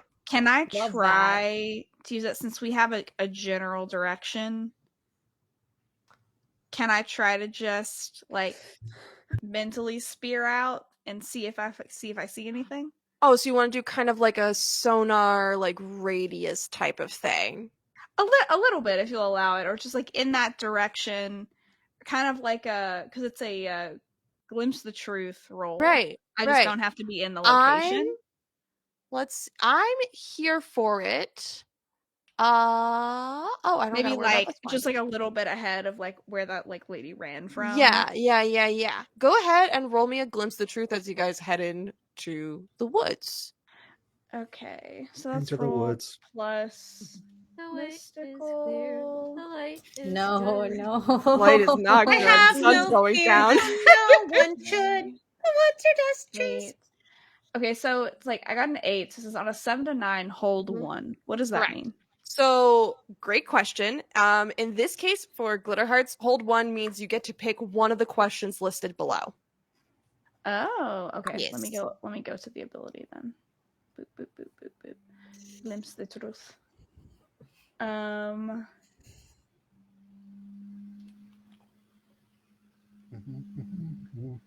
What happened here recently? What happened here recently? As you are making your way into the woods, I swear to God, if y'all start singing the same soundtrack, Downtown. Walking fast. Downtown. Yeah. Thank you. Listen, that is also acceptable. I just can't listen. I love a musical reference. If the same musical reference gets made 3 times in a row, I might cry. It's too much. It's a little too much. But Mika, I love break the GM. I love a making my way. So it's been a while since I've broken a GM. It's been a while. Been a while. Shut up. I can't. I'm done. See? I told you. I like a musical reference. The echolalia is strong today. Let's fucking go. My musical knowledge is very limited. You head off into the woods. You're pinging off this. You try to reach out with your newly gifted magic and try to get an idea of what happened here recently. I think what you get is the ping of sort of like the past. As you get closer to the location where this incident went down, you sort of see it as a flashback where there is a voice, and the voice goes, "Once upon a time," and then you see the figure that you just met before and her companion suddenly like strains up and then starts to move very stiffly, but also sort of it's this weird mixture of stiffness and looseness, because it's similar to that of like a marionette puppet. Yeah, drum puppet strings. And she turns to her friend, takes her by the arm, and starts pulling her. And you see her friend going, Where are we going? We have to go back this way. Allie, you're scaring me. Let go of me. Allie, say something. And then jerks out of her grip and takes off and stumbles. And that is the scene that you see. So you get a better sense of what happened earlier, and you eventually, like as you make your way through, you find yourselves in the clearing where that happened. Mm-hmm. And then you we see, ask them to like stop around there. I'd be like, well, it wasn't a bad dream. If you hear someone say "once upon a time" in your head, maybe unclear, you might be about to be possessed. For clarification, it was not in the head. It sort of echoed around them in the forest. If you remember, the victim that you found said that their hearing aid was acting up, and so they didn't quite hear what the voice said. It's almost like a hypnotic trigger. And so because they didn't fully hear it, it didn't affect them. Mm-hmm. It's like a sleeper agent. Okay, they're hypnotizing. Someone's hypnotizing people. Mm-hmm. So could it be this this queen that Pistachio is talking about? This Queen Chromia? Maybe. Pistachio pipes up. Queen Chromia likes to make monsters and minions to do her bidding for her. It's very likely one of them. Cool. Okay. So I guess if you start to hear "once upon a time," cover your ears and scream. Citrine, do you have any earplugs from your concerts? Always. Pull out a big old bag of earplugs. Perfect. Everyone take a pair. Are those those orange? Here you go. Fresh orange earplugs. styrofoam ones? Are they? Sorry, there was a class action lawsuit like a couple years ago where they were sued because they were damaging ear. But I mean, whatever. Lesser of two evils. That's what Hillary Clinton said, right? And I'm gonna put them in. Yeah. Are they those ones, or did we do trowel and error branded earplugs? I'm sorry, she's so serious. I'm joking. Love Carla her. is Dad I love her. Carla said it with her whole chest. I love them so much. Okay. Oh my word. It hurts incredible. to say these things sometimes, but incredible. Citrine gives her a high five. Oh my word. Ellie looks impressed. Okay. So, yeah, you know what? We can absolutely say that you have company branded earplugs that were supplied by Cherry. And she just gives them out as freebies in abundance. What's up? In character fun fact. If you ever forget earplugs, if you go up to security, they probably have a spare pair that they'll give you. Yeah. Yeah, and they usually get the good ones. Like, ooh, good to know. Good to know. Pretty cool. Yeah. So you guys pass out earplugs. You continue onwards into the woods. And as you go a little further, you see you actually see your boss, Cherry, and your colleague, Paytor, and they're further up ahead, sort of on a trail. And as you get closer, they're like walking. Paytor is holding Cherry's arm. And Cherry goes, "All right, Paytor, I am more than willing to validate your masculinity, but this is enough. You need to let go of me now. Paytor." Uh-oh. Paytor. Okay. Paytor, let go of me. Paytor, let go of me, or I'm going to fire you for harassment. Paytor, let go of me. I'm going to speak up. Peter, Pumpkin Eater, over here. Look at me. I'm demanding your attention. You will let go. I'm imagining I'm using my magic, my all eyes on me. Oh, please. So you demand attention from your target with your grand presence through charm, fear, or any number of other ways. Make a convince someone roll with persona, which is a +2 for me. So go ahead and make that convince someone roll. Lemon dice. Oh god, fucking damn it. What happened? That's a 5. Well, you get to mark a point of experience. Where is here we go. Awesome. Yay. Exciting. We'll see if anyone gets a heroic achievement by the end of this. I mean, it is Pater. Out of all the people to not listen, Pater would be the number one. Let's be real. That's for sure. That's for I feel sure. like I had him until I said Peter Pumpkin Eater. Yes. Maybe. Yeah. Them. Yeah, I had them. Sorry. No, I mean, I believe he-they, so but- like, yeah. So they turn. Here's the thing. They may not listen to you, but after enough yelling in his direction, they sort of holding Cherry's arm, sort of whip her in front of them because she was being dragged behind. She stumbles, and he menacingly turns to look at you. What you see is that Pedor's eyes are sort of glazed over in It would be him. an unusual way. He's a little slack-jawed. And his movements, now that you think about it, their movements are a little jerky. Not in personality, but in, actual movement. Aspen, does this look familiar?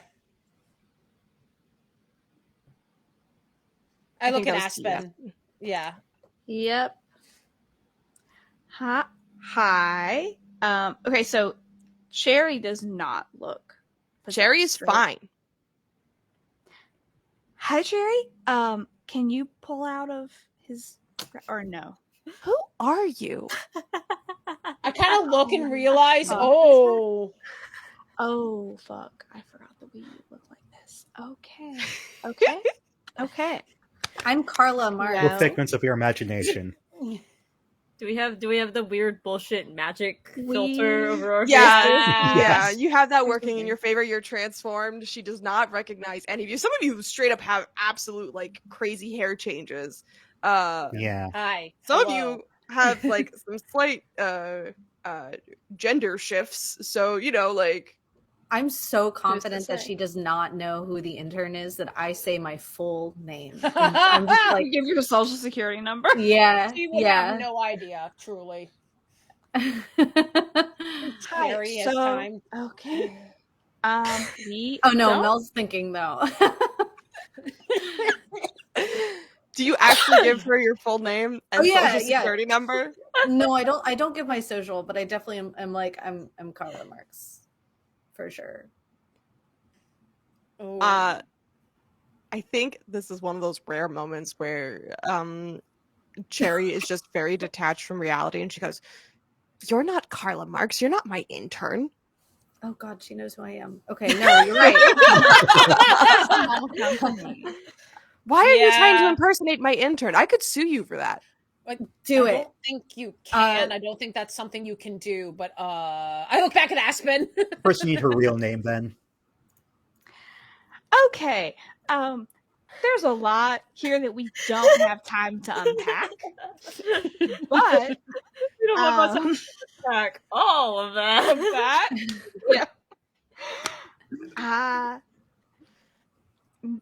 This gentleman is possessed by something.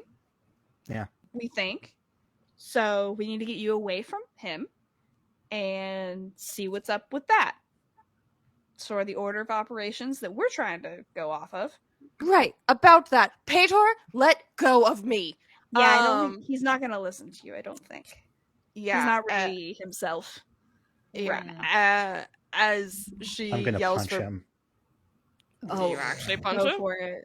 Well, No. I You're mean, allowed to. He's kind That of is like a move. monster. I guy can punch right now. him.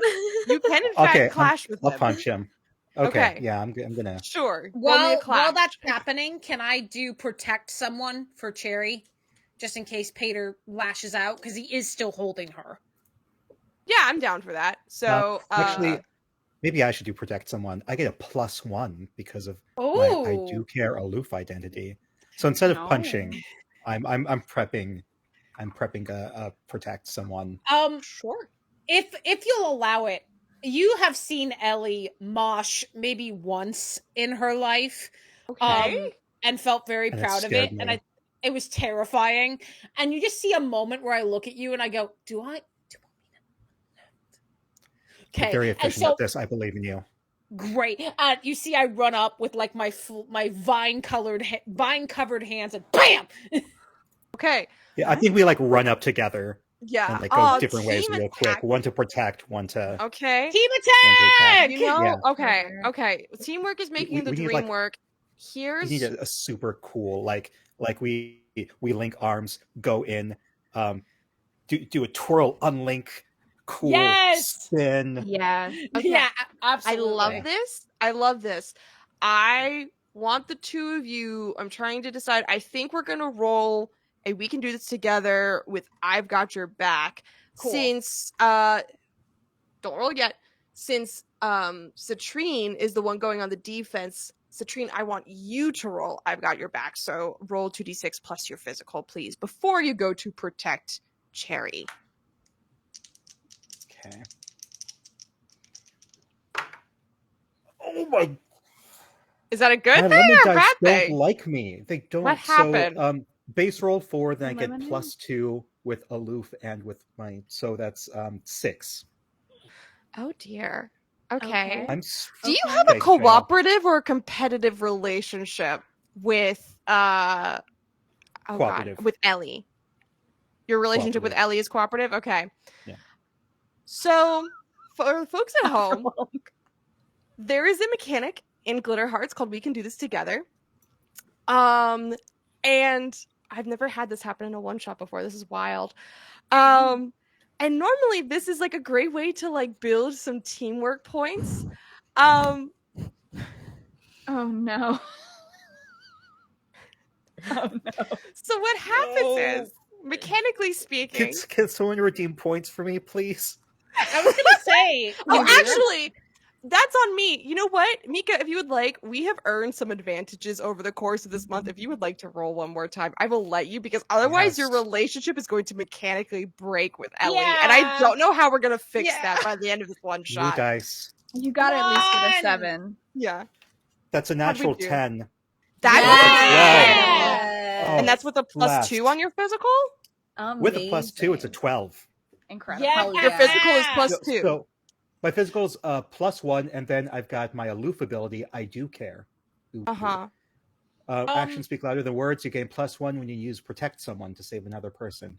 Okay, we haven't done the protect someone roll just yet. That's a separate roll. So we've got an 11 Oh, what did total. I do? We're doing What a did I we can do this roll? together roll. Okay, then Yeah, that's why I was asking for plus still your rolling physical. with physical.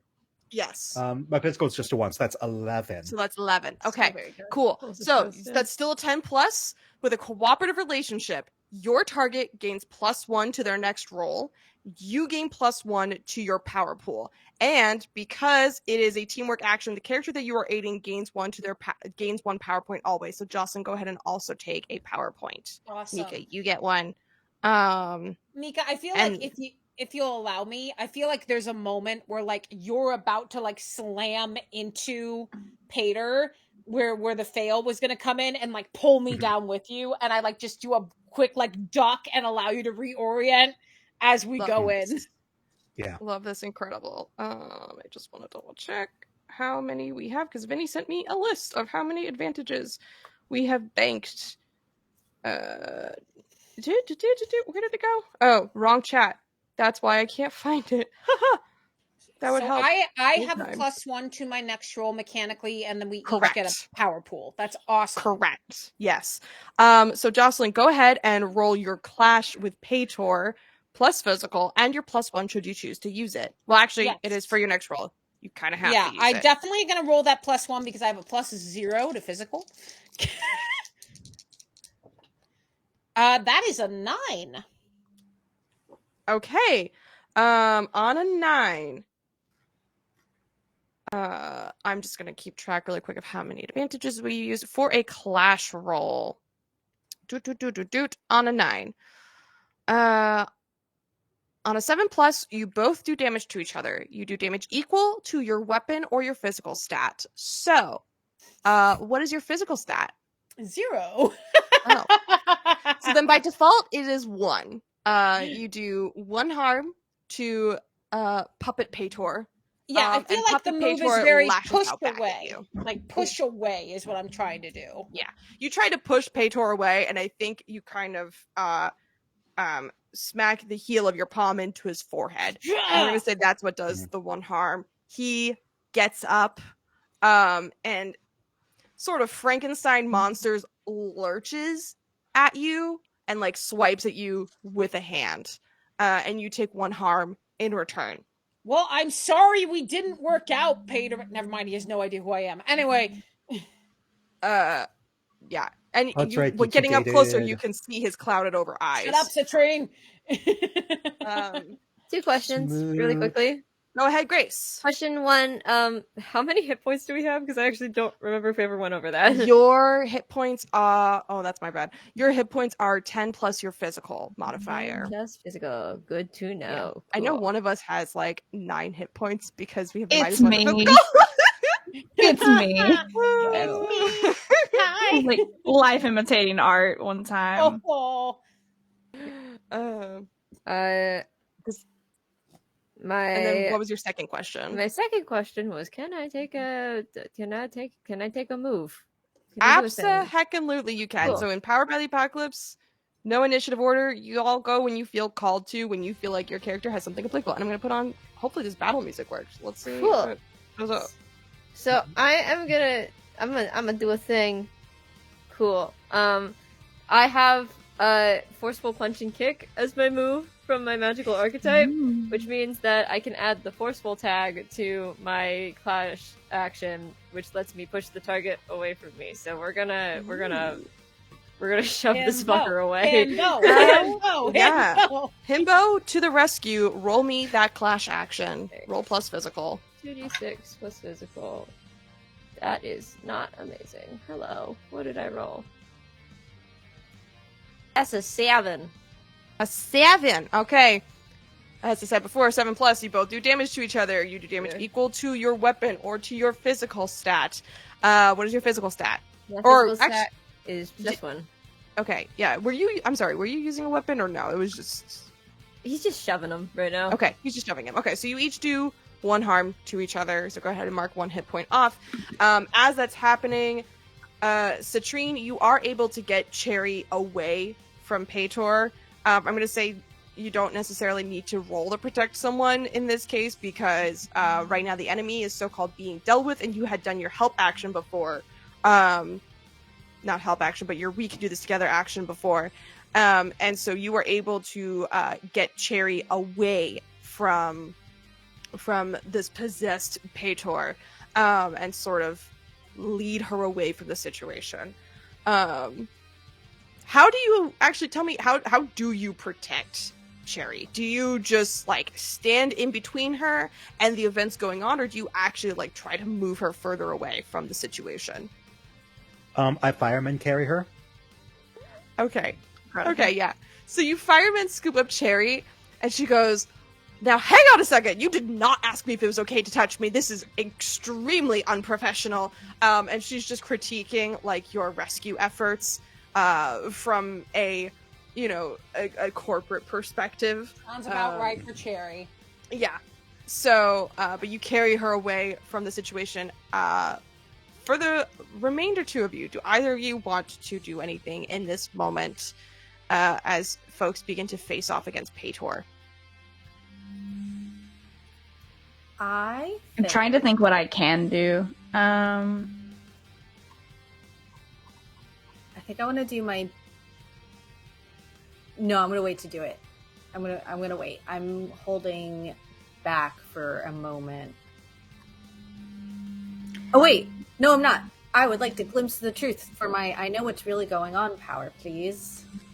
Interesting. Okay, read that description for me really quickly for I Yeah. know what's going on here. So it says, when you glimpse the truth, you gain a power point when you roll a 6 or less, and the outcome will reinforce your belief about the world no matter how wrong that belief is.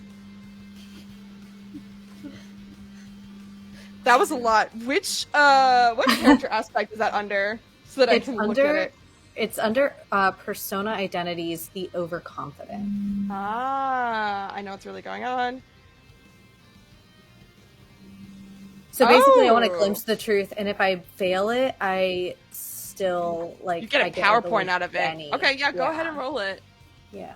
So it's what am I rolling for this? Glimpse the truth, I believe, is mental. Yes, it's mental. So 2d6 plus mental. Yeah, with my -1, that's gonna be great. You might roll a 12. Sure. Let's see what happens. Yeah. Never say never. Let's see. Oh, I got a 7. Nice. Okay. On a 7 to 9, hold 1. So choose any one of the questions below on the list. What happened here recently? What's about to happen? What's the most dangerous thing here? What needs to be protected?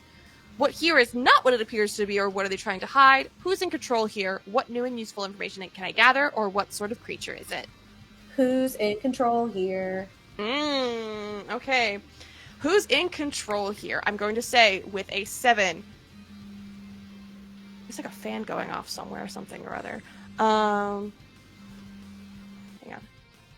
Okay. So, goodness gracious. Who's in control here? Because you got a mixed success, this is what I'm going to give you. You see a sort of silver string emerging from Pator, and you see the trail as it leads off into the woods. Whoever is in control is at the end of that string. Oh. Who would be closest? Which one of y'all is closest to me? If I'm kind of like... I'm probably pretty close to you because I didn't go in for like the rush. Okay. I'm gonna glide over to you and I'm gonna say, you have to just take my word for it. I'm not bullshitting you. Yeah. There is a like misty kind of shit coming out of. You said it was out of Pator's head. Yeah. Like out of the top of his head. You ever like sit in an acting class and they're trying to get you to like do better posture? And they're like, imagine a string going through your body. Literally the imaginary string. Yeah, it's like it goes like up and out. Yeah. It kind of looks like it's going that way, and I have this really weird feeling, like kind of like a marionette situation, like a puppet string. I mean, it's not like, maybe it's not a puppet string exactly, but metaphorically for sure. Yeah. And actually, the more you look at Pator and start comparing notes with Aspen, you start to notice other puppet strings, like ones emerging from the shoulders, the elbows, the wrists. It is very much a marionette situation. Can I roll like a be vigilant to try to see if like one of the questions is what seems to be the monster's weakness, to see if like cutting those, if those things can be cut? Go for it. I mean, I have to see if I succeed, but yeah. Okay. I had nothing from this all. Awesome. What we get? What we get? A 4. A 4. Well, you can go ahead and mark experience, because in Powered by the Apocalypse, when you get a 6 or less, you get to mark experience. Okay. Not all bad things come from a 6 or less. As you're looking at the strings, you're not quite sure if they're actually like corporeal, something that you can sever. The best way to sever it, from what you can tell, is to go to the source. Okay. And now you have a path. I'm gonna try. I'll be like Aspen. I'm gonna try to touch the string. Yeah. Okay. Try to follow it. Yeah. I want to go over though. Is like if I could get to a space like circle around, like kind of like. Absolutely, you can. Mm-hmm. Yeah, boop it with the sickle. With the sickle, okay. I'm curious. Is there like a certain move that you're looking to do when you are touching the string, or are you just looking to touch the string? It's basically the equivalent of like an investigation check. I'm not trying to like break it or anything. I just want to see if I could touch it. Okay, roll. You know what? I'm just gonna go ahead and let you touch it. It's interesting. your sickle seems to go right through it, but it doesn't break it. But if you touch it with your hands, you can feel it. You can it's thin like a hair. Okay. If I pluck it, what note is it? That's so oddly specific. I am not enough of a music person to actually give you a note. It's for definitely that. a G, okay? It's It's the a G G string. string. That's what I Let's was go. thinking. Yeah. Come on, No. Mika, you know me. Oh my God! Happy Pride. That was Happy Happy Pride, Pride. everyone. Bless. Wow. Also, the this key of tree G is found not a it. bad time, is all I'm saying. That's true. So, question for those handling the Paytor situation. What are What's your up? next steps? Because you are knocking him back. He seems intent on getting to Cherry. We did get Cherry out of the way, but he still seems determined. It's like he's well possessed. I'm Okay, going I'm to gonna- go. Do you want to go for it, Mika? Sure, yeah. I was going to set Cherry down.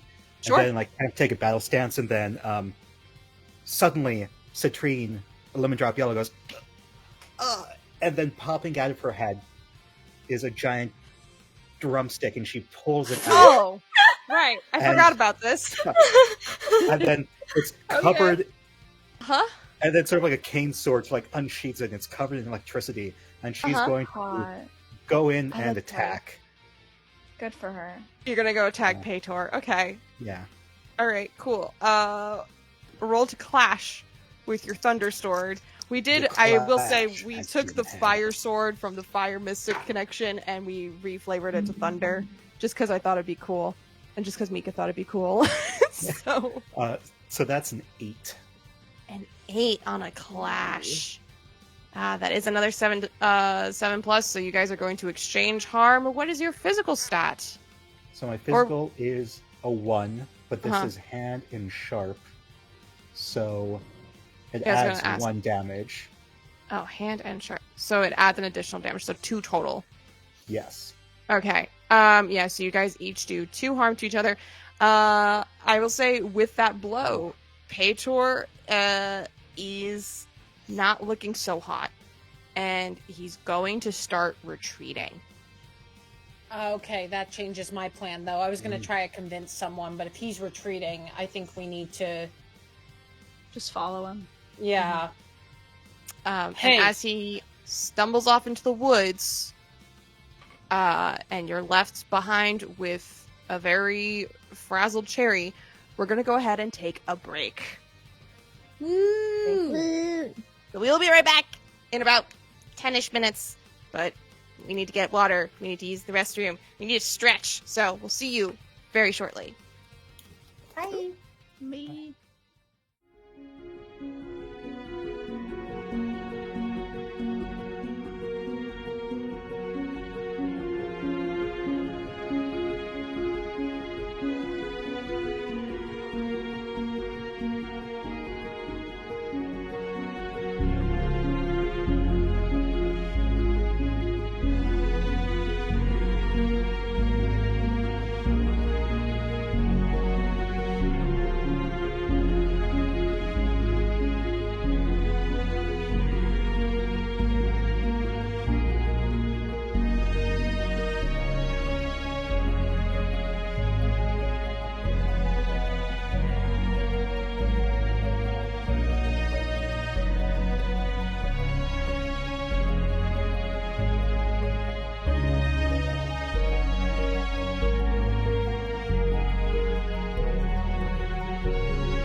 There she goes again. Makes me so happy. Sorry, I got real distracted by the heart transition. It's so cute. I hope all of y'all enjoy it. I found it on Etsy. I'll have to find the link if people want it, but it's just so cute. It's so cute. It's a little unfair how cute it is. Mm-hmm. So, with that being said, welcome back, folks. We are going to continue this one shot. For now, we're kind of out of combat, so I'm going to turn off the combat music for now.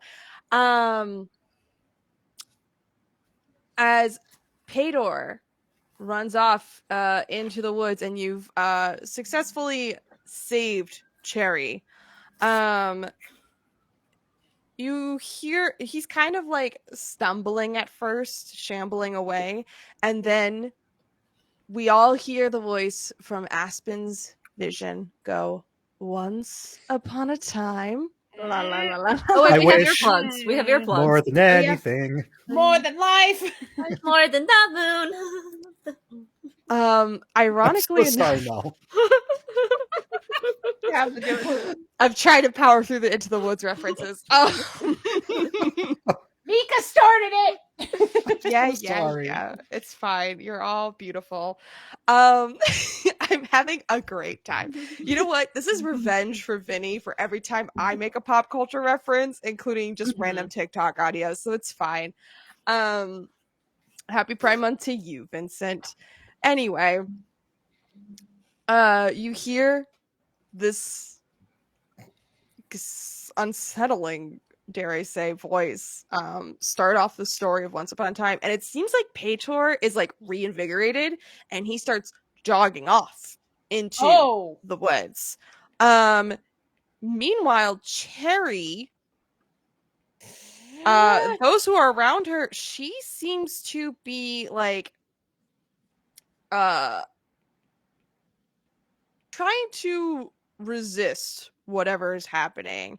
Cherry's got willpower like a motherfucker. She feels like something within her, and she's just like she's struggling against an invisible force. However, for our folks who were seeing the strings, we do see the two of you, because you know what to look for, Carla and Aspen, you see these hair-like strings creeping over, and they're trying to sort of attach themselves to Cherry, and that's what she's like struggling against. What do? You have an opportunity to possibly stop it. Can I try to make a be vigilant roll to see if there's a way to like prevent them from grabbing her? I think I can grab them with my hands, right? You were able to grab them with your hands. I'm gonna like look at Aspen and be like, I think we could just Grab them? grab you grab one and I'll grab the other.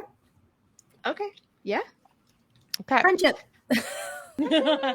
You reach out to grab these strings and prevent them from attaching themselves to Cherry. I would like you both to make me just a straight persona roll. This isn't a specific move or anything, but and actually, because you're magical, go ahead and add an extra +1 to that. 12. 12. Yeah. 8. Okay. Yeah. So with a 12 and an 8, so far you are resisting the magical effects just fine. Aspen, you're feeling this sort of tug now that you've gotten your hand around the string, and you feel it leading you into the woods. It has not taken possession of you, but it is trying to lead you away. Can the other three of us see this now that they're holding on to them, or is it still invisible to us? I'm going to say yeah. I'm going to say you can see it. Whoa, what? You can see 3 more strings, ironically enough. Oh. What? One of the yeah. The string wants us to go that way. I think we should follow. I don't want to. Do we always do what the string says? Well, listen, No. that's a really good point, Citrine. If but the string tells you to jump off a cliff, would you? It's really I mean, will the string lead after Pater? Because believe it or not, I do Presumably. Cherry, I'm gonna put my hands on her shoulders, and I'm gonna just do a convince, and just be like, I need you to go back to camp. Don't worry about anything going on. Just head straight out of here. I'm gonna need you to roll to convince someone. I'm happy to do that because I can roll emotional, which is my best stat. Go ahead. We do need to save Pater, mostly because I'd feel bad singing my I Hate Pater song if he were to die. And that's Yeah, a that crowd would favorite. kind of You kill can change it. it to hated. That would definitely I mean, that would down kill the the mood. vibe. Wait, I thought it was I Hate Peter. 9. It's a reference. Was that talking about Peter? Wait. For a normal Don't person worry on about it, 7 to Elliot. 9, they'll do it, but only if you can reassure them through action or protect them somehow. So, what do you like? Cherry looks like she wants to protest. What do you say to her to sort of reassure her and seal the deal that Listen, you all will take care of this? you seem like a boss babe, right? Boss babe who can handle herself. We are also boss babes, and we're going to go handle this like boss babes do. Okay, now you got to put trust in your boss babes. Okay? I just took psychic damage doing that to myself. Don't you worry. I think I'm taking psychic damage, respectfully. Listen, so my type is the popular one, and she narrowly avoided the MLM life. Thank goodness. Oh boy. Yeah. I think Cherry just slowly nods and she goes, right, boss babe. I'm a boss babe. I'm a boss babe, and I'm going to go back to the main office and call for the authorities so that Sure. Yeah. Yes. You do that. Yeah. Absolutely. You take control of that situation. Yep. Okay. Yep. HOTTOGO. Yeah. Citry Absolutely. Nation. I think as she walks off, you see, in my magical girl, much more like femme non-binary vibe. You just see my shoulders slump and just go, that hurt. That hurts so much. But I know her language. It was good. I'm basically her executive assistant. She has boss babe on her desk. Yeah. A quick aside. Do we need a quick hot to go break before we continue on this?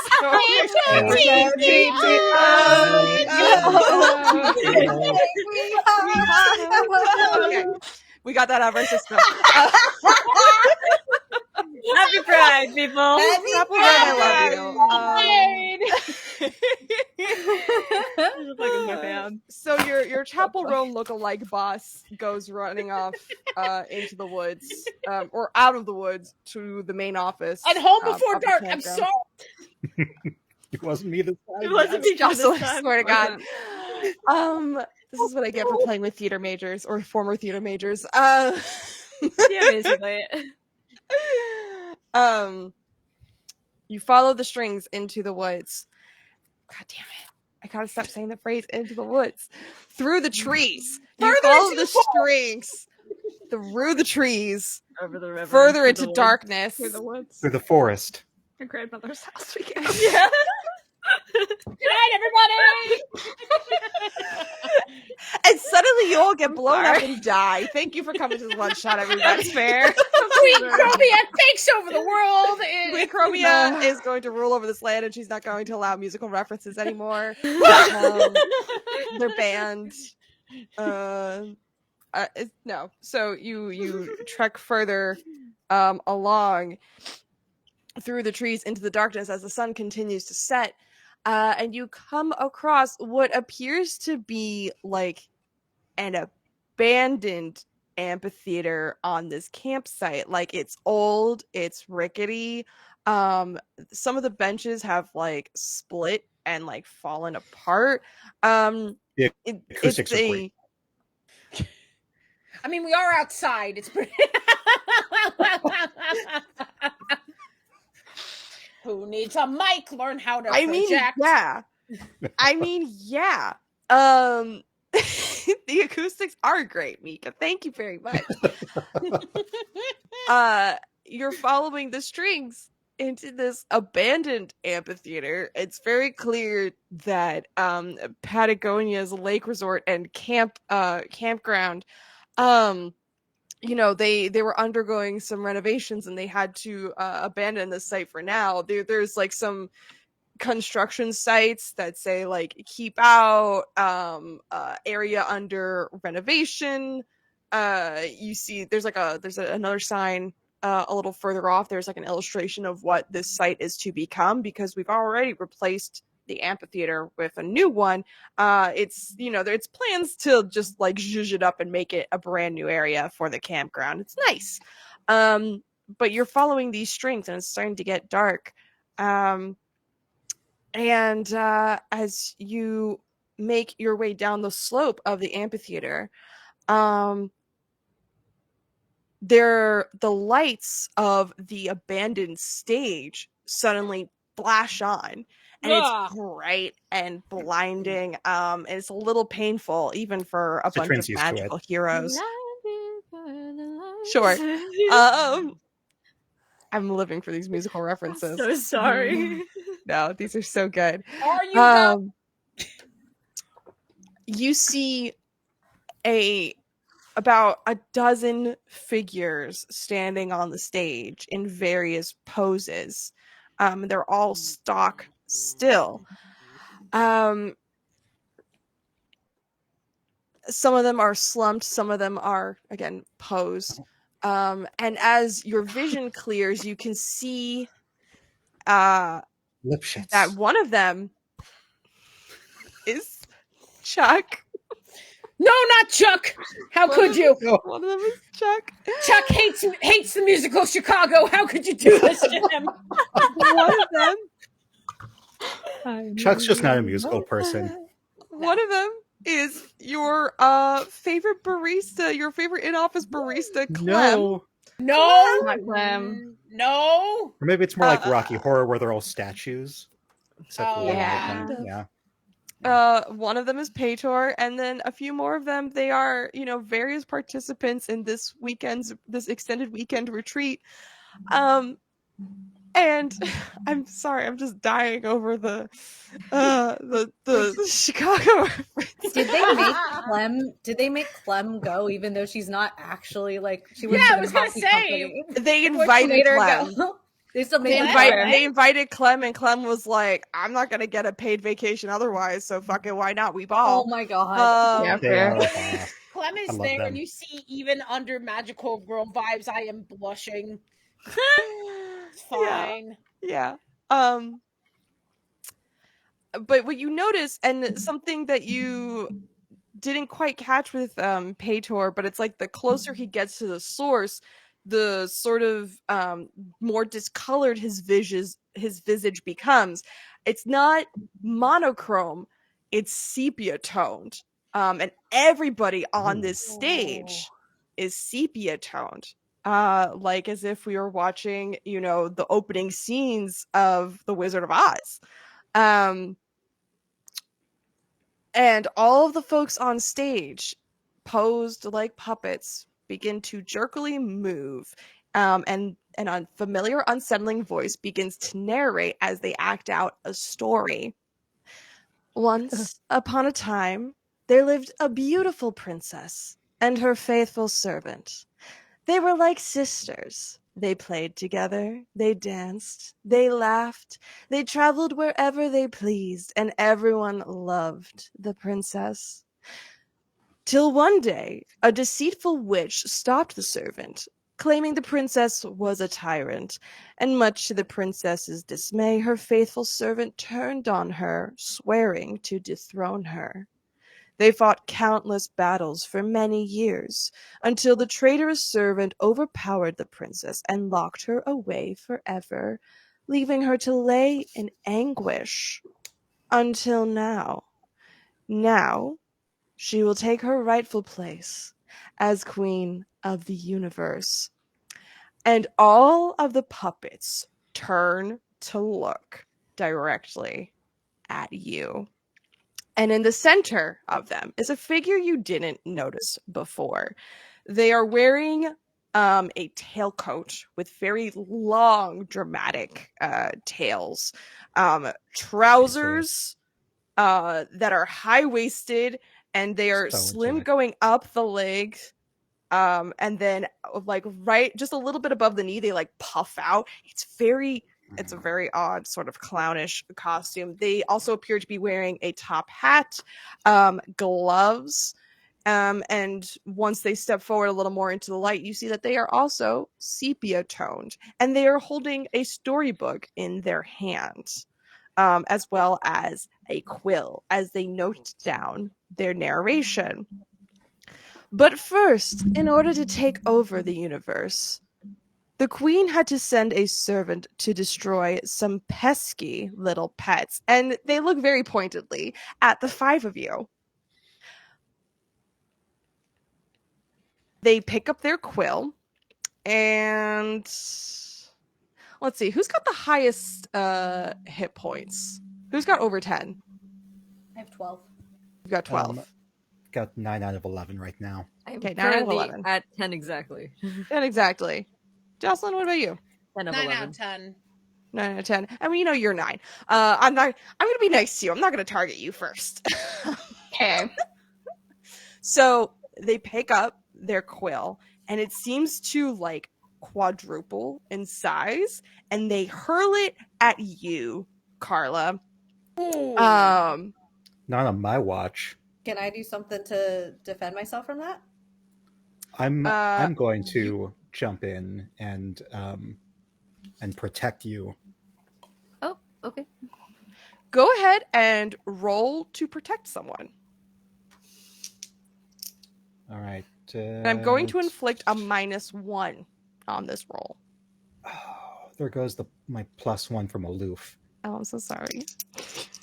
Just really angry, like, I'm so sorry. you primitive queen, don't you dare touch Carla. Oh, God.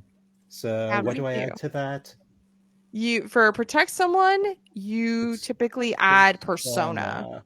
Oh, awesome. Then that gives me 9. A 9. With okay. the -1. Yeah, 9 So total. on a 9 of protect someone. Oh, and I'll put the music on in just a second.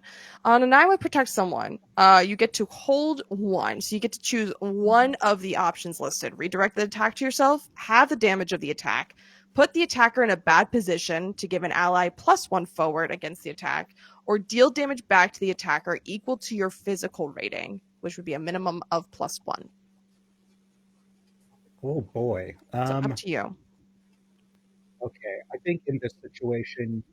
So what exactly is she doing?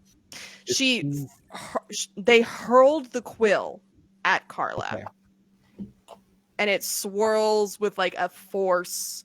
So this seems like it's about to strike them. This is the queen's servant. They mentioned there's a servant who is here too. Oh, it's like Beryl and Sailor Moon sending out all the mini guys. Got it. Yeah, there you go.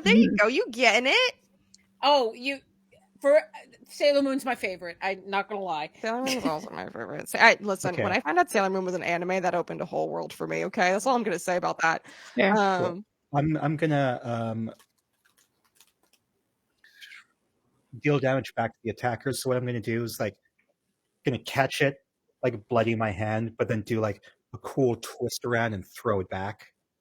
Okay, this is what I'll allow because this is this weapon has 2 tags on it: returning and forceful. Oh.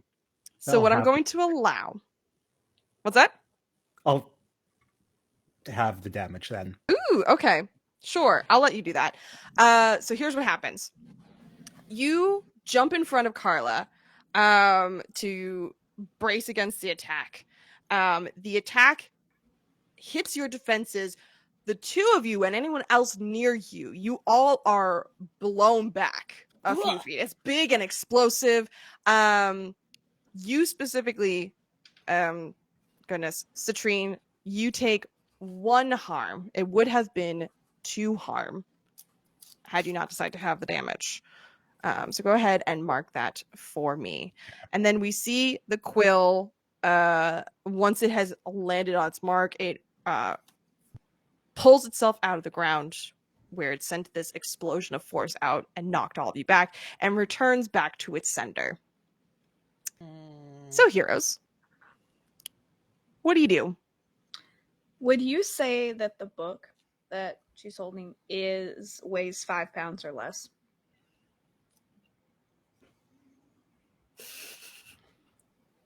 Like are you gonna weigh a book? Yeah, I mean, I would say that. God, just Where's your National Geographic Egyptian encyclopedia? It's probably. Where's your This is Norton like a 3rd pound. edition Shakespeare compilation? Okay, This cool. is a copy of The Monsters Know What They're Doing. This was gifted to me by my brother-in-law. Shout out to my brother-in-law. This maybe weighs a pound. So Okay. I'm gonna say, like, yes, it's less than 5 pounds. So I would like to try to use I Wish. It's like you have an odd sense of control over the real world and can alter reality in small ways. So you make a check with mystical for, like, you know, certain amount of holds, different successes. But one of the things you can spend a hold on is to lift or move an object weighing 5 pounds or less. So if I can, I would like to take the book out. You just want to take the book. Well, I would like to try to take it out of her hands and Sure, go ahead. Bring it over to us. Sure, absolutely.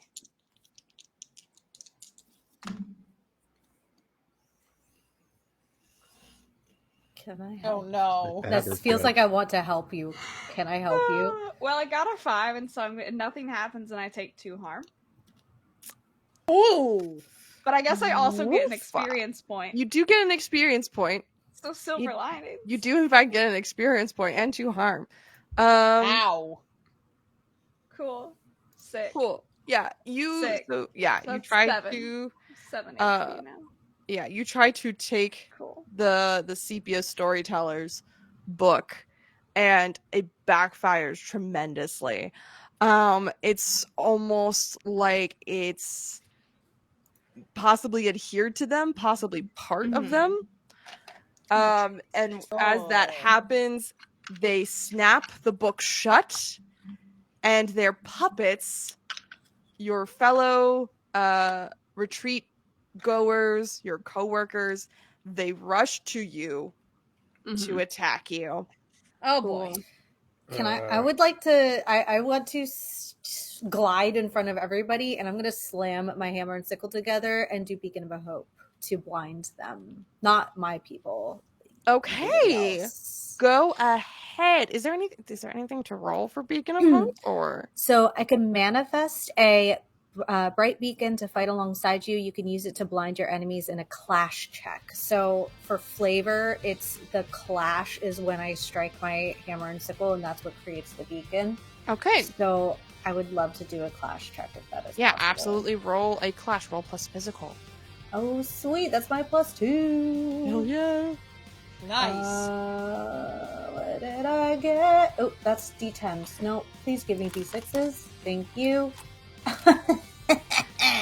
I rolled a 10 plus a 2, a 6 and a 4. Plus a 2. Okay. I'm dumb and I forgot to add mystical, so I didn't get a 5. I got a 7.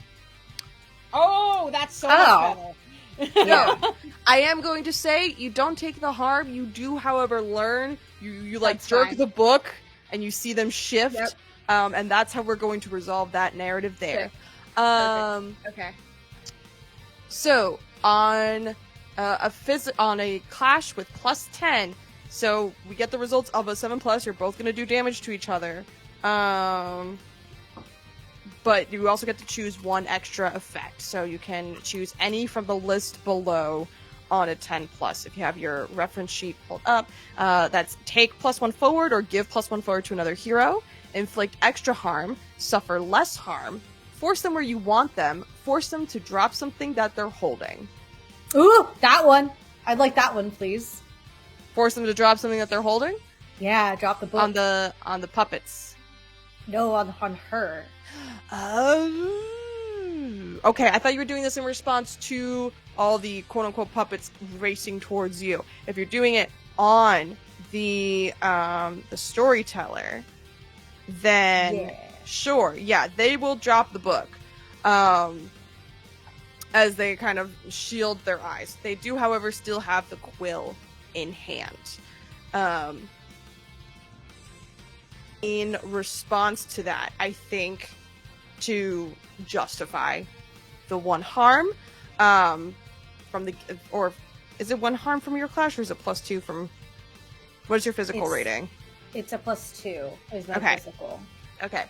I'm going to say that the sepia storyteller swipes their hand out where they're holding the quill, and it sends out another, like, forceful push, targeting you specifically, Carla, and it pushes you back and deals another 2 harm to you. Okay. That's fine. Let me go ahead and mark. We have nothing to lose but our chains. Harm. I think that at this point we have this big group of puppet people coming towards us. Yep. I don't want to hurt them. I know they're running at you like a whole zombies. And I run to Elliot and I kind of like slap my hand on Elliot's back and go, "You are one of the strongest people I know. This is why we do gym day together, bro. We can do this, okay? We can get him out of the way without hurting him. What do you think?" Elliot gives you a big grin, and in response to that, Elliot is going to summon the happiness hammer. Yeah, and what I'm trying to do is kind of like a "you can do this" team. Okay, you're trying to do. Yeah, no, I picked up what you were putting down. I was like, this feels like a "we can do this" together, and you're like trying to cheer him on with plus emotional. Go ahead and roll that "we can do this," Jocelyn. Sure. And then. So, yeah. I'm going to use well-executed machine. When you use the "we can do this" together action, this is with my tactician, you can upgrade that hero's result to the next level instead of giving a +1. Ooh, damn. Okay. So go ahead and roll, and then tell me what the result is, and then we'll upgrade it to the next level. Well, thank God for the +2 and the upgrading the level, because that is a hot 6. But it gets 9. But we're going to upgrade that to a 7. To a 9. Yep. So I get to give you get a +1 to your next roll, but I'm going to put myself in danger. So I think what I do is, as you summon your hammer, I go, "You can do this." Hello, Mike. And I do a twirl. I do a twirl in front. I got too enthusiastic. I do like a twirl, and like my pants turn into like, you realize it's like a skirt vibe, and there's like a bit of a twirl, and I get right in front of. Storytelling wise, it'd be great if I just got face to face with Clem, and I'm like, "I'm gonna distract you." While my friend does the thing. In particular, yeah. You come specifically face to face with a possessed Clem, who then reaches out and essentially bear hugs you. Not what they're I wanted. Trying to grapple you. Not what I wanted. And it is like a very unsettlingly tight grip.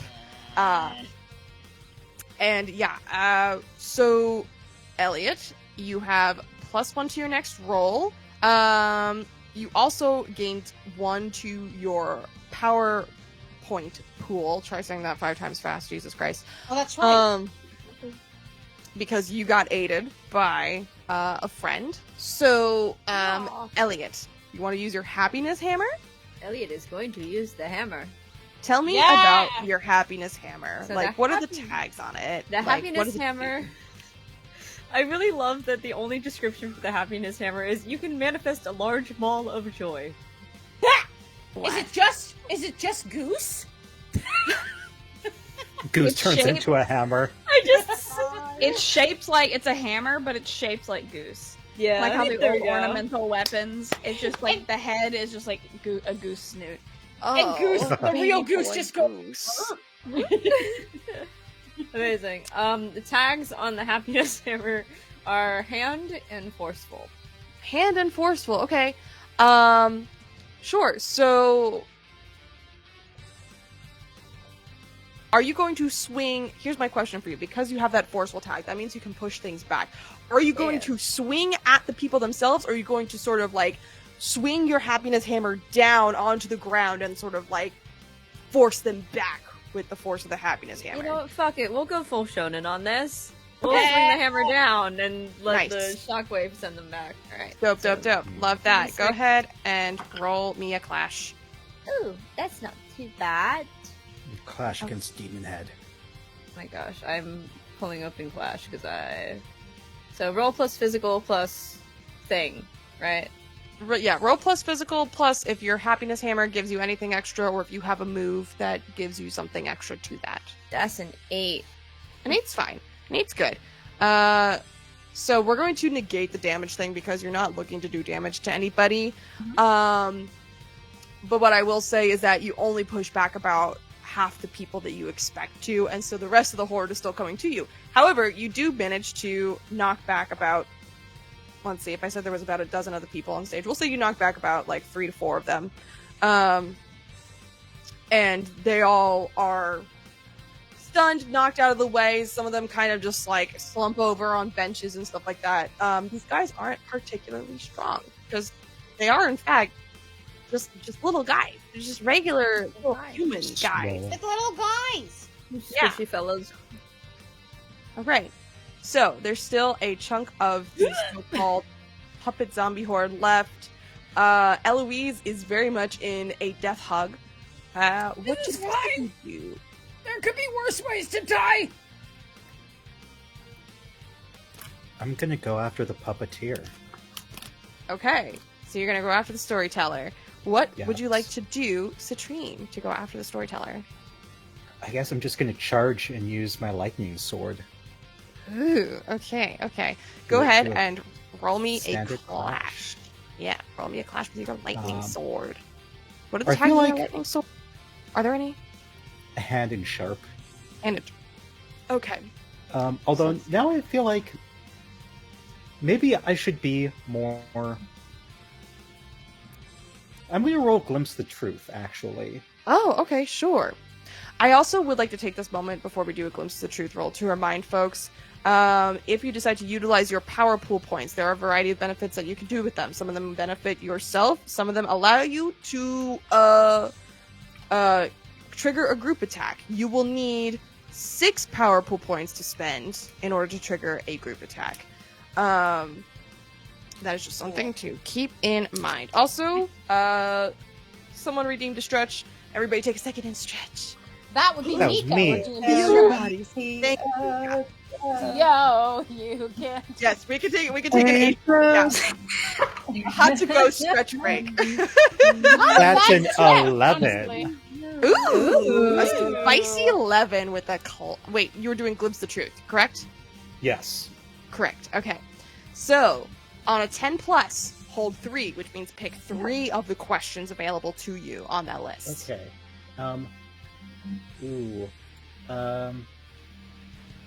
What here is now what it appears to be? Okay. Do you want to give me the other 2 questions, or do you want me to answer and then we'll do the then- other 2? What new and useful information can I gather, and what sort of creature? I guess we kind of know what creature this is. Do we?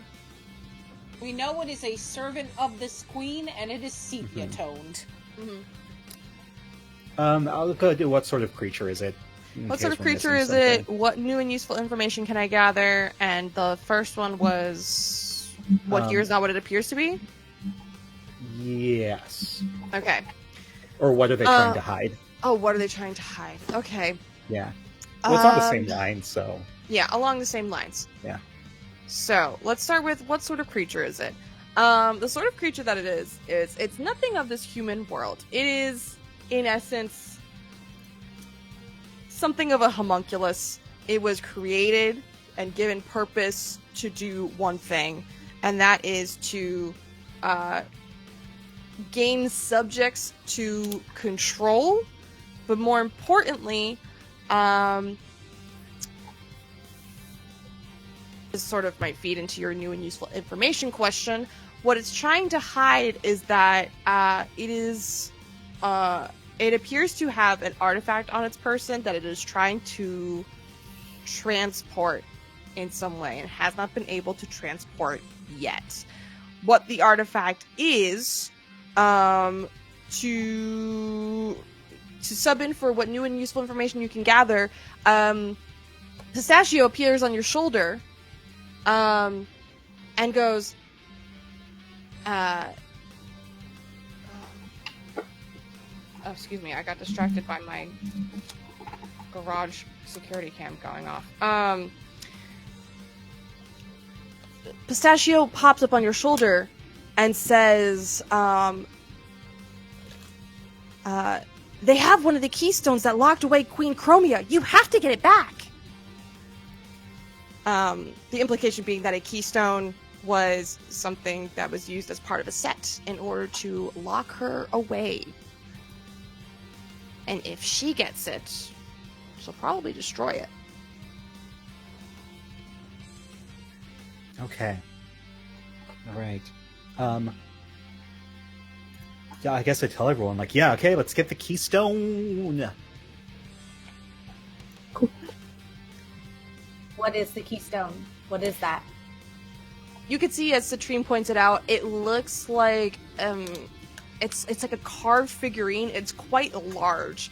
You see it sort of displayed on a table behind the storyteller. And it's part of the reason why they haven't left the stage. They are guarding this item. It's what do we think this effigy is? I'll let y'all decide. What do we think it is? It's like a little like thin statue. It's carved. I was about to make that same joke. Chaperone dressed as the Statue of Liberty. Yes, yeah. It's Chaperone dressed as the Statue of Liberty. Happy and it comes with Pride. the apple, Yes. so you can take it in and out of the apple if you want. Yeah. Yes.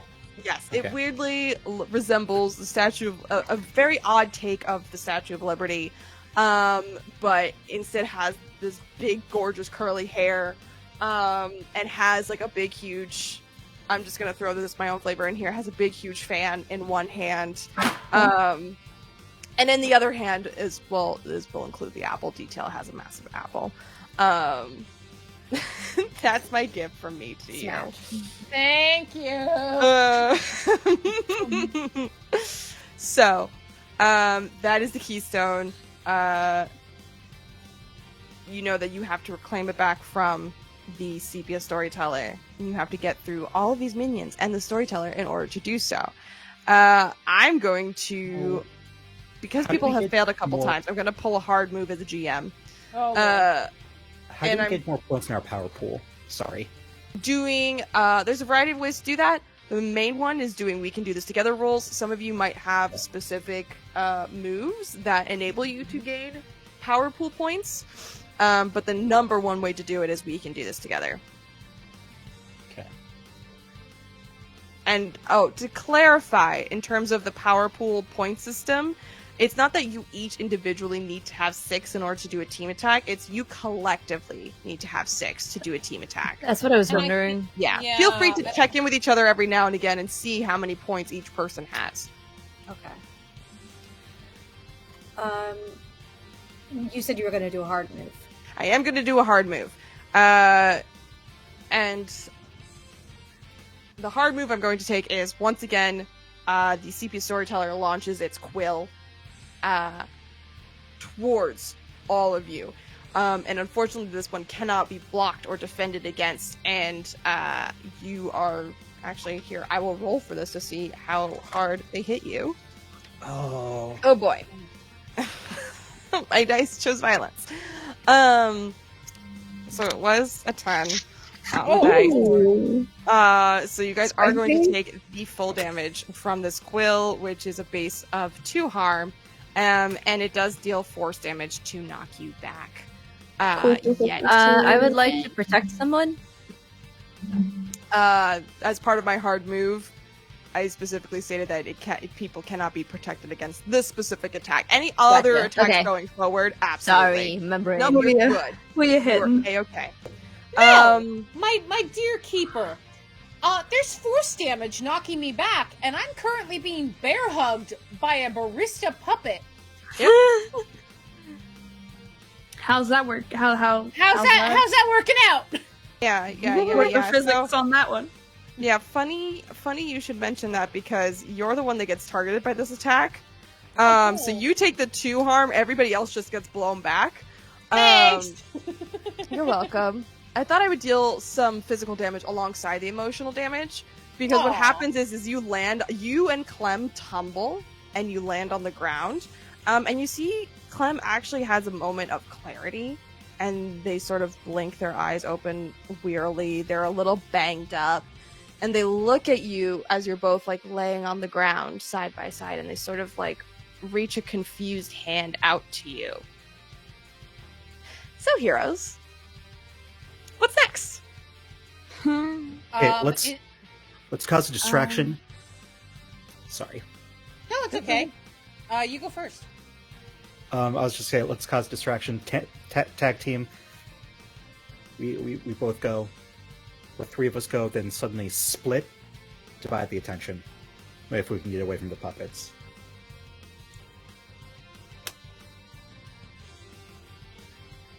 That makes sense.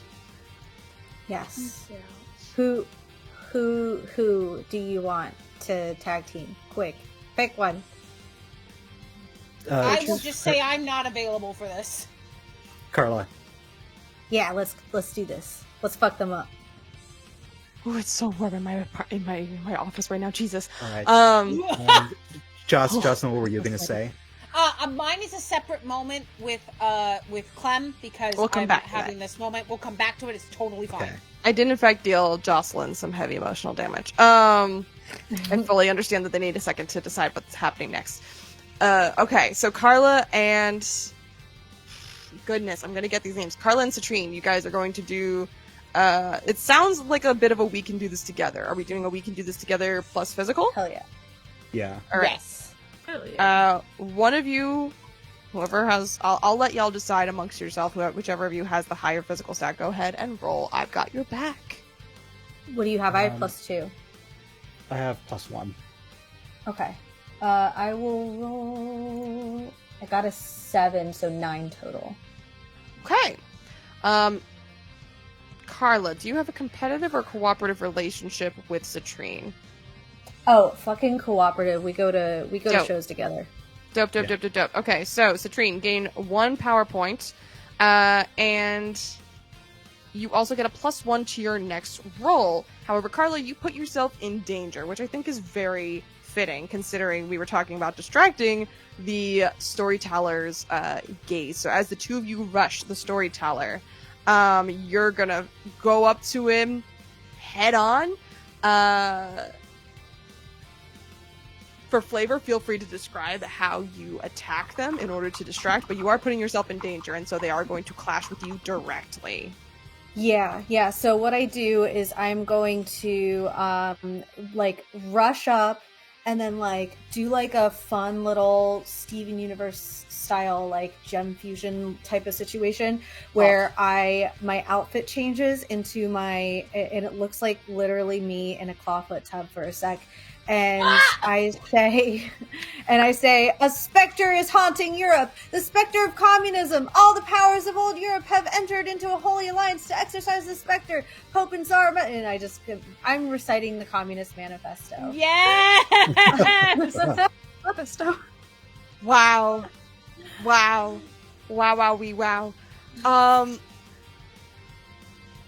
Cool. I was just trying to figure out how to. That's so fun and so campy, and I love it. So as Carla comes crashing down in this bathtub while quoting the Communist Manifesto at the top of their lungs, as one does, Citrine, what are you doing? You have +1 to your roll, whatever you decide to do to attack the storyteller, or whatever move you decide to take. I'm gonna try and grab the key while the storyteller is distracted. Okay. Oh, yeah. Let's Will see. this be like I think this is gonna be I'm gonna double check if it's either thwart peril or keep your wits about you. I'm gonna say it's a thwart peril. Go ahead and roll me a thwart peril. I can say words. +1 physical Oh, everything's ruined. Everything is awesome. So that's a 9. A 9, is that with your +1 from your we can do this together? Yes, you just and got? with a +1 for my physical. And a +1 from your physical. Or Okay. I guess I'm gonna use to get it to a 10. I'm gonna use something for I'm gonna use one of my power pull points. Alrighty, you spend a power pool point to bring it up to a 10. So on a 10 plus, you do exactly what you set out to do. You snatch the keystone off of its little pedestal behind the storyteller, and you are able to sort of back away from the situation. The storyteller is just far too distracted by this like alternative babe just quoting the Communist Manifesto in a bathtub. I feel like we should add like a touch their heart roll to this. You know what? I'll allow that. Yeah, I will touch their heart. Touch their heart. I think that's gonna have to be on Carla's end. Yeah. You try to redeem the villain. Roll plus emotional. Okay. Am I able at all for, I don't know, mechanics wise, am I able at all to use my idol move, Soothing Voice, with that too? Oh, never mind. It's a convince. It doesn't matter. Yeah, that one's okay, a convince someone. Yeah, no worries. Okay, so it's my emotional is just a flat roll. Yeah, I got my fingers crossed for you. No, it's a 5. Oh! I will offer this again. We have a couple of advantages pooled up, and we only have 2 1-shots left for the remainder of the month. Would you like to use one of those advantages? Please. All right, go ahead and roll it again. Yeah. One of Please, us. digital dice, don't let me down. I got an 8. Okay. On a mixed success, on an 8, the next action against the target will gain a +1. So you're continuing to distract this villain, and they're just kind of caught off guard. They're almost like transfixed by what you're saying. Kind of in the way that they transfix their puppets. We even noticed that like the puppets themselves mostly stop moving. Because the storyteller is just so distracted. So anyone who takes an action against this target, against this villain, will have a +1. Who would like to go next? Thanks for the emotional damage. I have a You're welcome. Okay. I think that when Clem reaches out this shaking hand, I take it, and I know they don't recognize me or what they look like, and I just look at them right in the eyes, and I know they're like, we decided they were like, oh, so like undercut, non-binary vibes, and I just go, once upon a time, there was an office admin who had a really big crush on a barista, but knew that the barista really liked the intern, and like, if the intern's in danger, maybe you should fight against this. And the office admin is just glad that you helped her realize that there is life beyond being prom queen. Can I add to the feel story? like this is a touch their heart. Who wanted to add to the story? I do. You are currently quoting the Communist Manifesto at the storyteller, so like, I mean, that would, we have a competitive relationship. It'd be great. We do have a competitive relationship. It's okay though. I'm gonna push back on this just a little bit because these are 2 separate movements happening in 2 fair. separate areas. That's totally fair. Fine. Yeah. Just this one time, I'm gonna push back on that. Jocelyn, if you would like to roll Touch Their Heart to get Clem back over to your Sure. side, go I ahead have and roll +2. Very good. Oh, I'm I feel rolling like optimistic. hot garbage. That's a 6. Is there another advantage? Let me check. How many? Yeah, there's another one. There's another one. Is everyone okay if I use it? Is that cool? Yes, please. Okay. Yeah. I also realized I've been Come on. asking y'all to roll advantage the wrong way, but I'm not changing it now, so That's fair. To 7. that's better. We're a 6, yeah. That's better. I am going to say, because this isn't like a full villain, the rules are specifically for a full villain. Right. Like capital V villain. There are mechanical tiers for adversaries in Glitter Hearts. These guys would probably qualify as minions. That being said, oh god, my audio is blowing way the heck out. So that being said, god dang it, OBS, please like me. That being said, with a, what was it, a 7, correct? Yeah, it's 7. So it's Okay. usually it would be the next action against them gains a +1. Correct. I'm going to say that at this point, Clem is out of the fight, but they're not fully depossessed. Like, they're just Right. kind of like processing what's been said. But they sit up and there's like a comment like, that's a weird story. Don't worry about it. It's fine. And I think I used that distraction to get up and run to Aspen. And I just go, hey, okay, what are we doing? Like, what are we doing? I don't fight, so I don't know. Okay. Aspen or Elliot, y'all are up. I mean, I'll take the +1 on a clash to fuck with the blackness thing.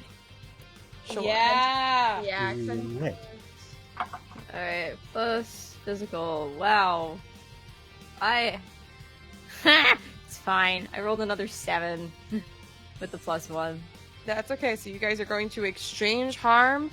What is your base harm with your happiness hammer? Oh, it's just +1 total. Like your plus physical is just nothing.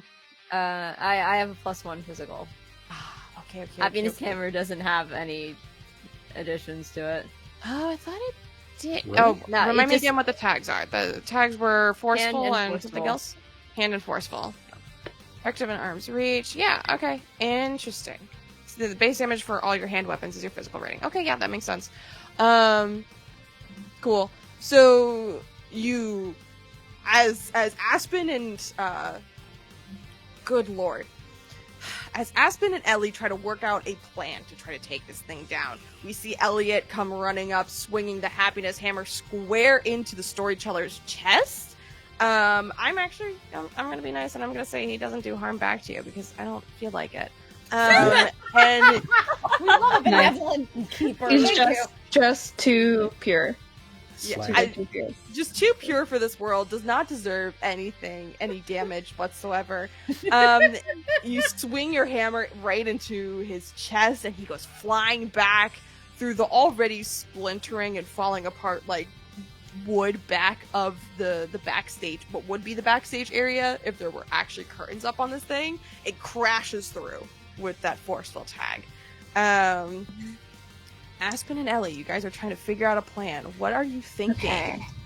I'm letting Aspen take the lead on I this. haven't. Oh, the wrong question. Like, Go ahead. what is particularly where Citrine is? Like, what is the lighting situation like here? Oh, Oh, you said there were lighting very. situation. You said there were very bright lights. When we, There's like, some very bright lights on the stage, and as you know, combat has ensued. Some of the lights are flickering. You've kind of fucked up the electrical a little bit, but also at some point in time, Carla, I believe, summoned a beacon of light that is like fighting alongside you. So there's light.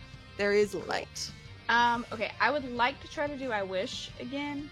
To see if I Okay. can like alter reality a little bit, and depending Okay. on what I get, we'll see what I can do. Sure. Hey Dice. Hey Dice, can I help you? Dice Hey guys, fail. want to be I'm chill? gonna remember to add my modifier. Okay. So 7. It's still a Our 9. dice are kicking our butt tonight, I y'all. tried, little like, bit. Thoughts and prayers for our dice, please. Truly thoughts and Okay. prayers for the dice. Okay then. So 9, hold 1. Since the storyteller dropped that book, can I try to pick it up again and like move it over to like into my hands? Yeah, absolutely. Okay.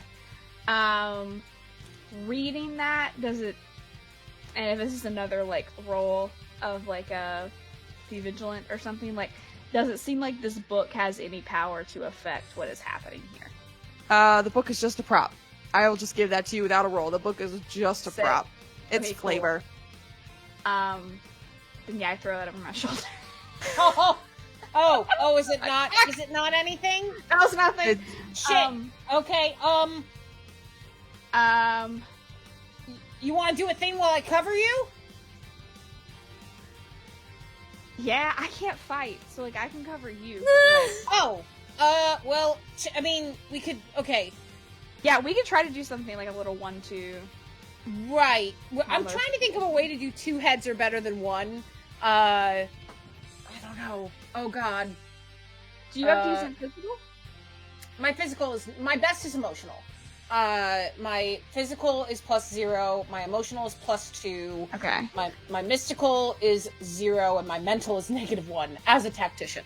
It's great. Yeah, my physical is -1, and then mystical is my highest with 2, and my emotional is 1. I mean, okay, so I've got like this plant gay thing going on, and I'm trying to think of like a cool way to like use the earth, and maybe with your magic powers you can like imbue something. Yeah. You could roll supernatural intervention to help out your friend. Like, what if I just tried to like use Yeah, I can do that. like I look around and maybe I see like, if you'll allow me, Keeper, I think I look around and I see there are like some stinging nettles. You know when you have those old amphitheaters, they haven't been tended. There's some plants that will just wreck you. There's poison ivy all over that shit. Poison ivy. Oh, I just yeah, want to absolutely. rip them out of the ground with my friend's help. Yeah, Okay. for sure. You want to magic? Okay, you Like, you want to? boom! Like, Yes. throw them like daggers. Interesting. Okay. I want to see really quick. Well,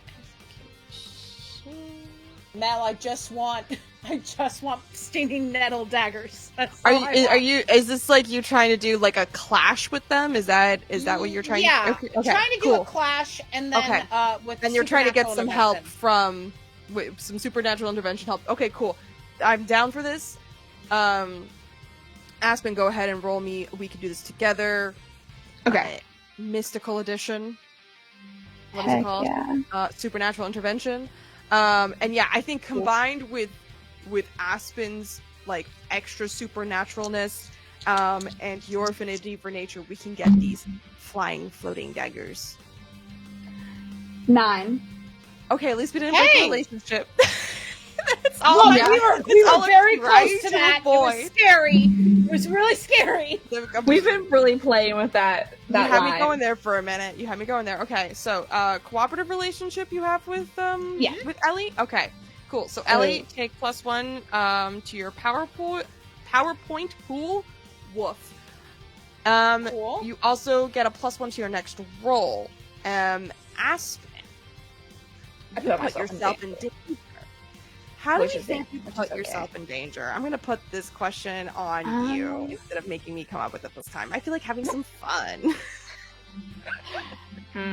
I feel like she probably steps into like the storyteller's line of sight a little bit as she's kind of like behind her back helping Ellie like gather up the poison ivy and such. Okay. And so I think where like she's kind of flown under the radar, it just like the storyteller's attention locks onto her. Yeah, you know what? I agree with that, and I think what happens is a storyteller launches his quill at you. Yeah. Whilst Ellie goes to make her attack. So Ellie, go ahead and roll your attack first. Okay, that's a +1. That's a 0 to my physical +1. So that's an 8. Okay. With a clash. So that's gonna be basically do harm to each other. So I'm hurting. I think basically, well, I take instead the poison. of you taking the harm, Aspen is I'll going to take take it. the harm from Oh Which I have on my HP right now, so that's it's okay. you. Aspen will be okay. no! I think Although I it will looks like allow that. it. I whip past with like poison ivy darts to do a point of damage. One of them brushes past your face, and you just get a slight itchy rash. Yeah, just a little scratch. Oh shoot! Look, I didn't really do a whole lot of aim sports at school. Oh god. Okay. Okay. So Right. how much damage do I take? So, I think it's just 1, right? Because I only do 1 damage with my physical. yeah, you do 1 damage, and I'm going to flavor the storyteller's quill attack as just 1 harm. The quill launches at you, another big forceful explosion as you're, trying to keep up on your feet. Can I protect someone? Because I hit him. Absolutely So you can. my everyday identity is the team player. So Okay. I have a move called Take One for the Team, which is when I protect someone who is one of my teammates, I can redirect the attack to myself without spending a hole. That's This cool. sweet boy. I love a self-sacrificing bitch. Yes.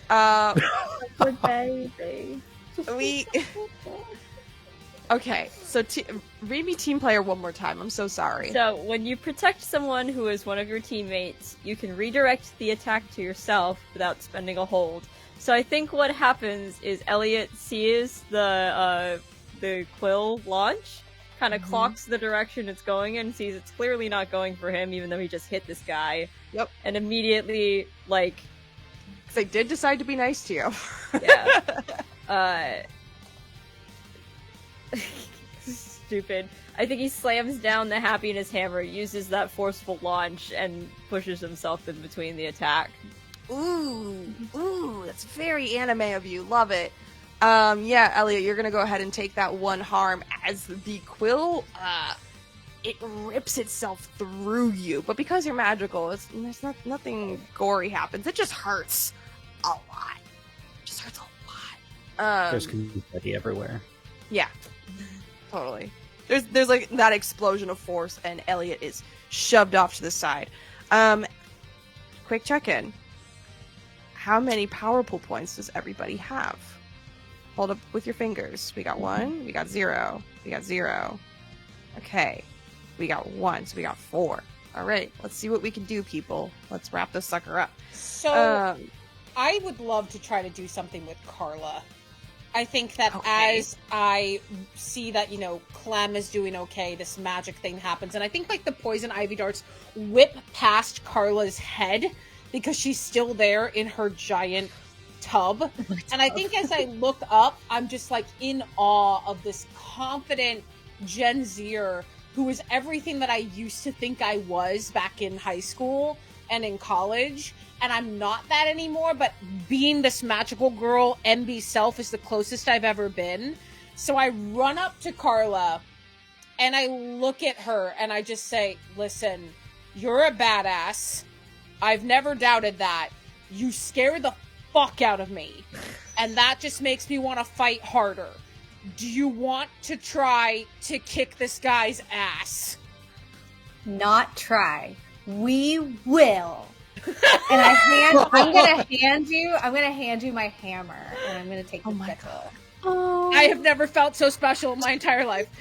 Friendship! Okay. Is this a we can do this together, I've got your back? Is that what this is? Fuck yeah. And we are Amazing. competitive, baby. Oh, let's go. Okay, so Jocelyn, go ahead and roll me. I've got your back.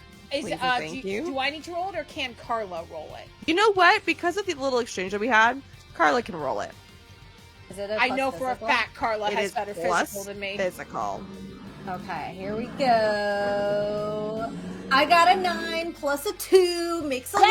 Let's go! Okay, so Jocelyn, you get 1 to your PowerPoint pool. I said it without hesitating. Let's go. You and your target gain +1 to your next roll. So as the two of you race forward to, I'm gonna say, clash with the storyteller, go ahead and roll your clash rolls and add an additional +1 onto that. Oh, Clash hell is yeah, plus- that's an 11! Fuck Nice. Clash is yeah. plus what? What's Clash plus what? Clash is plus your physical plus the one that you just got. That's another 11, baby. Fuck Yeah. yeah. I say Ellie sees the means of production. I think I finally get it now! Does she get Alright. it? No. She's In trying some her ways, best. yes, but They're mostly. trying their best, man. All right, I got it. You know what? I'm pulling a keeper move here. I know D&D has like inspiration. Aaron, I gotta give you a PowerPoint because Yeah! it's so good. It's just so good. Like I can't. I can't. Very good. PowerPoints We have now. 6 now. We have 6 Team PowerPoints. attack. I have to give it to you. Like Thank you. you chose a bit and you committed to it so hard. I have to So reward it. So Like, good. So It's good. so good. okay. So do damage to each other, but we can also choose an extra effect. I would like Right. to use my extra effect because I'm hurting to suffer less harm. Valid. Okay, so you will not take I'm just gonna say you're not gonna take any harm. What about you, Carla? You can also take one additional effect. So you will take damage from, So, Jocelyn, you will take 1 damage from the storyteller because of its quill. Ow. Carla, what would you like to do? You're both gonna do damage to each other. You're doing damage equal to your weapon or your physical stat. Your physical stat is 2, correct? Yeah. Cool. Noted. And Jocelyn, what was your physical stat? 1. 1. Okay, nice. Well, it's 0, which means it's a 1. But it's automatically a 1 if your Yeah. physical's a 0. Alright. What is your extra effect that you're going to choose, Carla? I don't know why I said it like that. So it'll be if I don't choose to take like the harm away, it'll be 2 against. Yeah, it'll be Ellie? 2 for 2. Okay, yeah, I don't want that. So I'll either I forget what the things are, but if I could take the harm myself or like lessen it, I'll do that. Yeah, so the options are take +1 forward or give +1 forward to another hero, inflict extra harm, suffer less harm, force them where you want them, force them to drop something that they're holding. Ooh. Can we force the storyteller to drop the quill? Yeah, you can so it's a magical quill. I'm going to say you force them to lose control of it. Okay. But I'm so down for that, but you do take 2 harm. Yeah, I'll do that. Okay. So, I do believe we are at 6 power pool points. Yes, we are. Yeah. So, if you would like to do group attack, Yes. what I'm going to say is the group attack, I believe, is plus emotion. I'm trying to get my GM screen to load. Let me see. Yes, you roll plus emotional for your team attack. So, whichever amongst you has the best emotional, perhaps you should be the one to. I got call a the +2, team attack. and so does Elliot. Do you want to roll, Elliot? You're the bestest boy. Want to roll? Yeah, the bestest boy. boy. I think we should let Elliot. Boy, Bestest boy. It's okay. We I'm believe rooting for in you. Okay. I'm rooting Whitney, for you. I love you. Your portal dice have not been rolling well for me, so we're gonna use something else. I have a little frog. Let's use that. Ooh, little froggy boy. I also Okay. love how the caption said "fastest boy" for me instead of "bestest That's our boy." bestest boy. Oh well. Also the you tried. fastest. Yeah. Oh goodness. Okay. Blah. Brain. What do I add to that? Plus So emotional. it's your dice plus your emotional, which I believe is 2. That's an 11. Yes! Let's go. So Yes. I want y'all to describe for me like your contribution to the team attack as you defeat this villain. Starting with Elliot. Let's start with Elliot. Yeah, Elliot. I had a thought and it was really silly. Be silly. it. Silly is Do welcome. it. Do I it. think Elliot is gonna you know go for another big old whack with the hammer, but I think he summons a giant smiley face in the process. Oh my god. Bless. Okay. Elliot in all of our phones should have a smiley face emoticon next to his name, Except for Citrine, Frowny because we face have a for Citrine. competitive. Yeah. except for Citrine. Yeah. I don't even Citrine. have his number saved. Citrine, how are you adding to the team attack? What's your Um, piece of the puzzle? I'm giving everyone electricity. Oh, Like I lucky. with the drumstick You like with Hit the power of something Grayskull like lift into the Yes. air. Okay, love. and like Cool. I hit something that will reverberate, make a noise, and then crackle. Everyone's electrified. Yeah. Incredible. So very good. All right. Carla, how are Yes, I you do adding care. to this team attack? Oh, Carla is gonna take a boost, a little upsies from Ellie as she grabs her hammer back, and with Ellie, and like with Ellie's help, if you'd like to, give me a boost up in the air because I'm a glider, and I'm gonna say unionize. I'm gonna clash my my hammer and sickle together over the group. Unions are important. This is so good. This is so I cannot. Wow. Okay. Aaron, I love you. So good. Ellie, So good. anything to add to that? Yeah. So as I boost you up, I go, yeah, seize the means of production. You already said that. Well, we'll seize you anyway. And as I say that, roots rip up from the ground and grab each of the storyteller's arms and legs to hold them in place. You're such a good plant gay. I love it. And Look, last I'm but learning not so much about least- myself today. Last but not least, Aspen. How do you add to this team attack? I think she sort of like spins her hands, and like in her hands spins up this like ball of like colored paint that's like all of our theme colors like kind How of swirling cute. together. And Love I it. just like chromatic orb style throw that at the storyteller's face because she's sepia tone, so she's covered in color, but also she's blinded. Fuck yeah. Incredible. As you all launch these magical attacks unified together at this enemy, we hear it scream, "The story isn't over," as it dissipates into nothingness. And color returns to all of the campers and retreat goers as their hold is released upon these people. The 5 of you stand on the stage. There's like a shimmer of glitter falling down after having destroyed this enemy.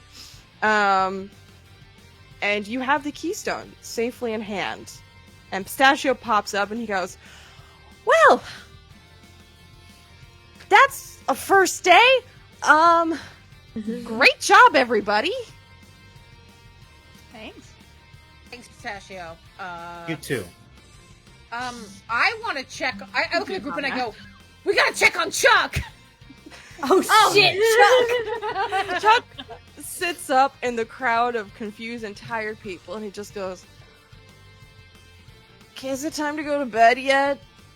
And then he lays Yes, back down. Chuck is tired. We cut away to the following day at this campsite. It is your last day of the retreat.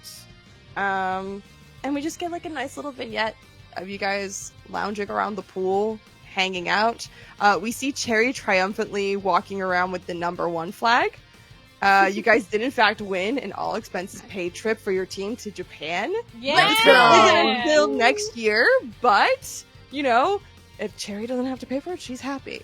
And as you all are celebrating, you're having sangria, you're doing some maybe some Gardening. boozy, some gardening, some puppy yoga, some wine and sipping, I want to some be bird painting watching. with citrine, just Yeah. painting with citrine, and being like, "No, this is actually really nice." Yeah.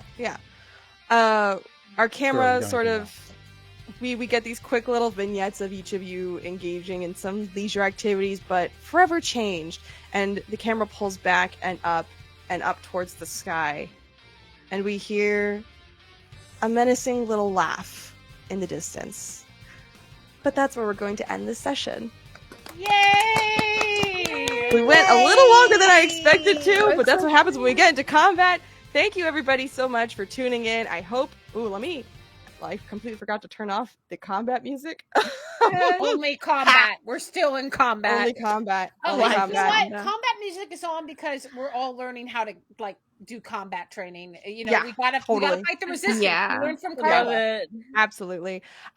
So if folks want to go around again and just say who you are, plug your social handles, anything that you are currently working on, we can go ahead and start with Erin, and we'll just work our way around in color order.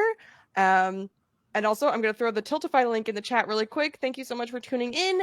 If you have funds to spare for Palestinian Children's Relief Fund, we would sorely appreciate it. We are currently, actually, I haven't checked the Tiltify this entire stream. That is on me. I don't know where we're at right now. Hey, Vinny, if you're in the chat, where are we at right now? How are we doing, friend? I'll check it later. So, Erin, if you want to go ahead and plug your stuff, you are up first.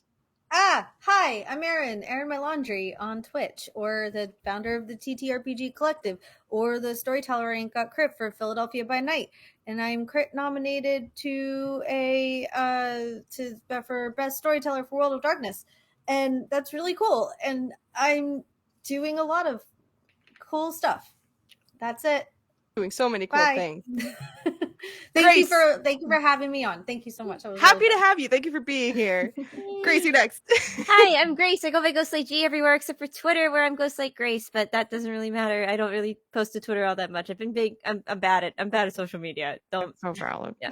I'm on TikTok a lot, but TikTok's about to maybe die, so that's a bit of a problem. It's We'll fine. see. I said maybe. I am Crit Award nominated for Best Lyrical Song of the Year alongside Arcane Anthems for a song called Touch the Sky, which is about imposter syndrome. Yay! I'm kind of everywhere this month, and especially at the end of this month, I'm going to be in an event called Love for All, which is going to be a whole bunch of fun. If you want news and updates about run-up streams, for example, the one on the 26th, that's going to feature at least two of the lovely people here. Please follow me on social media. I will be doing my best to promote as best I can. I'm very bad at promoting things that are me. It's easier when it's not my thing. Anyway. You make such good things. But thank you. But yeah, I'm around. That's it. Mika, you're next. Hi, I'm Mika. I do things. Like co-create the Crit Award nominated channel Roll D5. Woo! You can catch me there this Friday, actually, playing Sleepaway. And I'm also, you can catch me lots of places, Talking XP, The Heart is a Dungeon podcast, Wanderer's Haven, et cetera, et cetera. Hi, I love you. Let's play a game sometime. Okay. Jocelyn, you are next. Hi, my name is Jocelyn. You can find me on TikTok and Twitch at The Tipsy Tiger. Next time I'm streaming a game on Twitch is my Hot Regency Summer Good Society Players. Keep an eye out for that in August. In addition, you can find me on Instagram and Threads at the.tipsy.tiger because Tipsy Tiger was already taken. And you can also see me on Sundays, at Records of the Realms for Darkness Arc. Thank you so much for having me. This was an awesome time. I've been wanting to play Glitter Hearts for ages, so appreciate y'all. And Aspen. I'm sorry, Mariah. I went to character names. You're Aspen now forever. I am forever Aspen. Hi, I'm Mariah. I am one half of the Table Talk podcast. You can catch us every Wednesday wherever you stream and consume your podcasts, and on all the socials at Table Talk RPG. I am also in Boss Jellybean stream once a month for her Fey Dark Eclipse game with my co-host Ale, and we are also both going to be in a Critting Grin stream with like some lovely little round table DMing action, which I'm very, very excited about. Very exciting. Thank you so much, Mel, for having me. This was so much fun. I've also been wanting to play Glitter Hearts forever. It's so fun. Yeah, thank so you, much. Mel. Seriously, this was a blast. I'm so glad you guys had fun. And once again, I have been your keeper, your record keeper this evening. My name is Mel. I go by Meloette on most socials. If I'm not on here, you can catch me on Monster of the Week podcast, The Storyteller Squad. We are also Crit Award nominated, which is wild. Tune in on Sunday. Vander and I are going to be playing God Killer. Yeah. So that's going to be a time. Yeah, and also next week, I'm going to kill Vinny. It's going to be great. I'm sorry, it sounded really. I'm so sorry. Illegal. It's a TTRPG reference. If you would like to get some more Glitter Hearts madness, Vander is also going to be diving into his own first time of GMing Glitter Hearts, and I get to play. So that's next week. What date is that? I have to look at the schedule again. Vinny, help me out here. You're in the chat. When are we doing Glitter Hearts? When is that? Vinny, please. Vinny, please. Vinny. Please, Vinny. Vinny, help me. Vinny.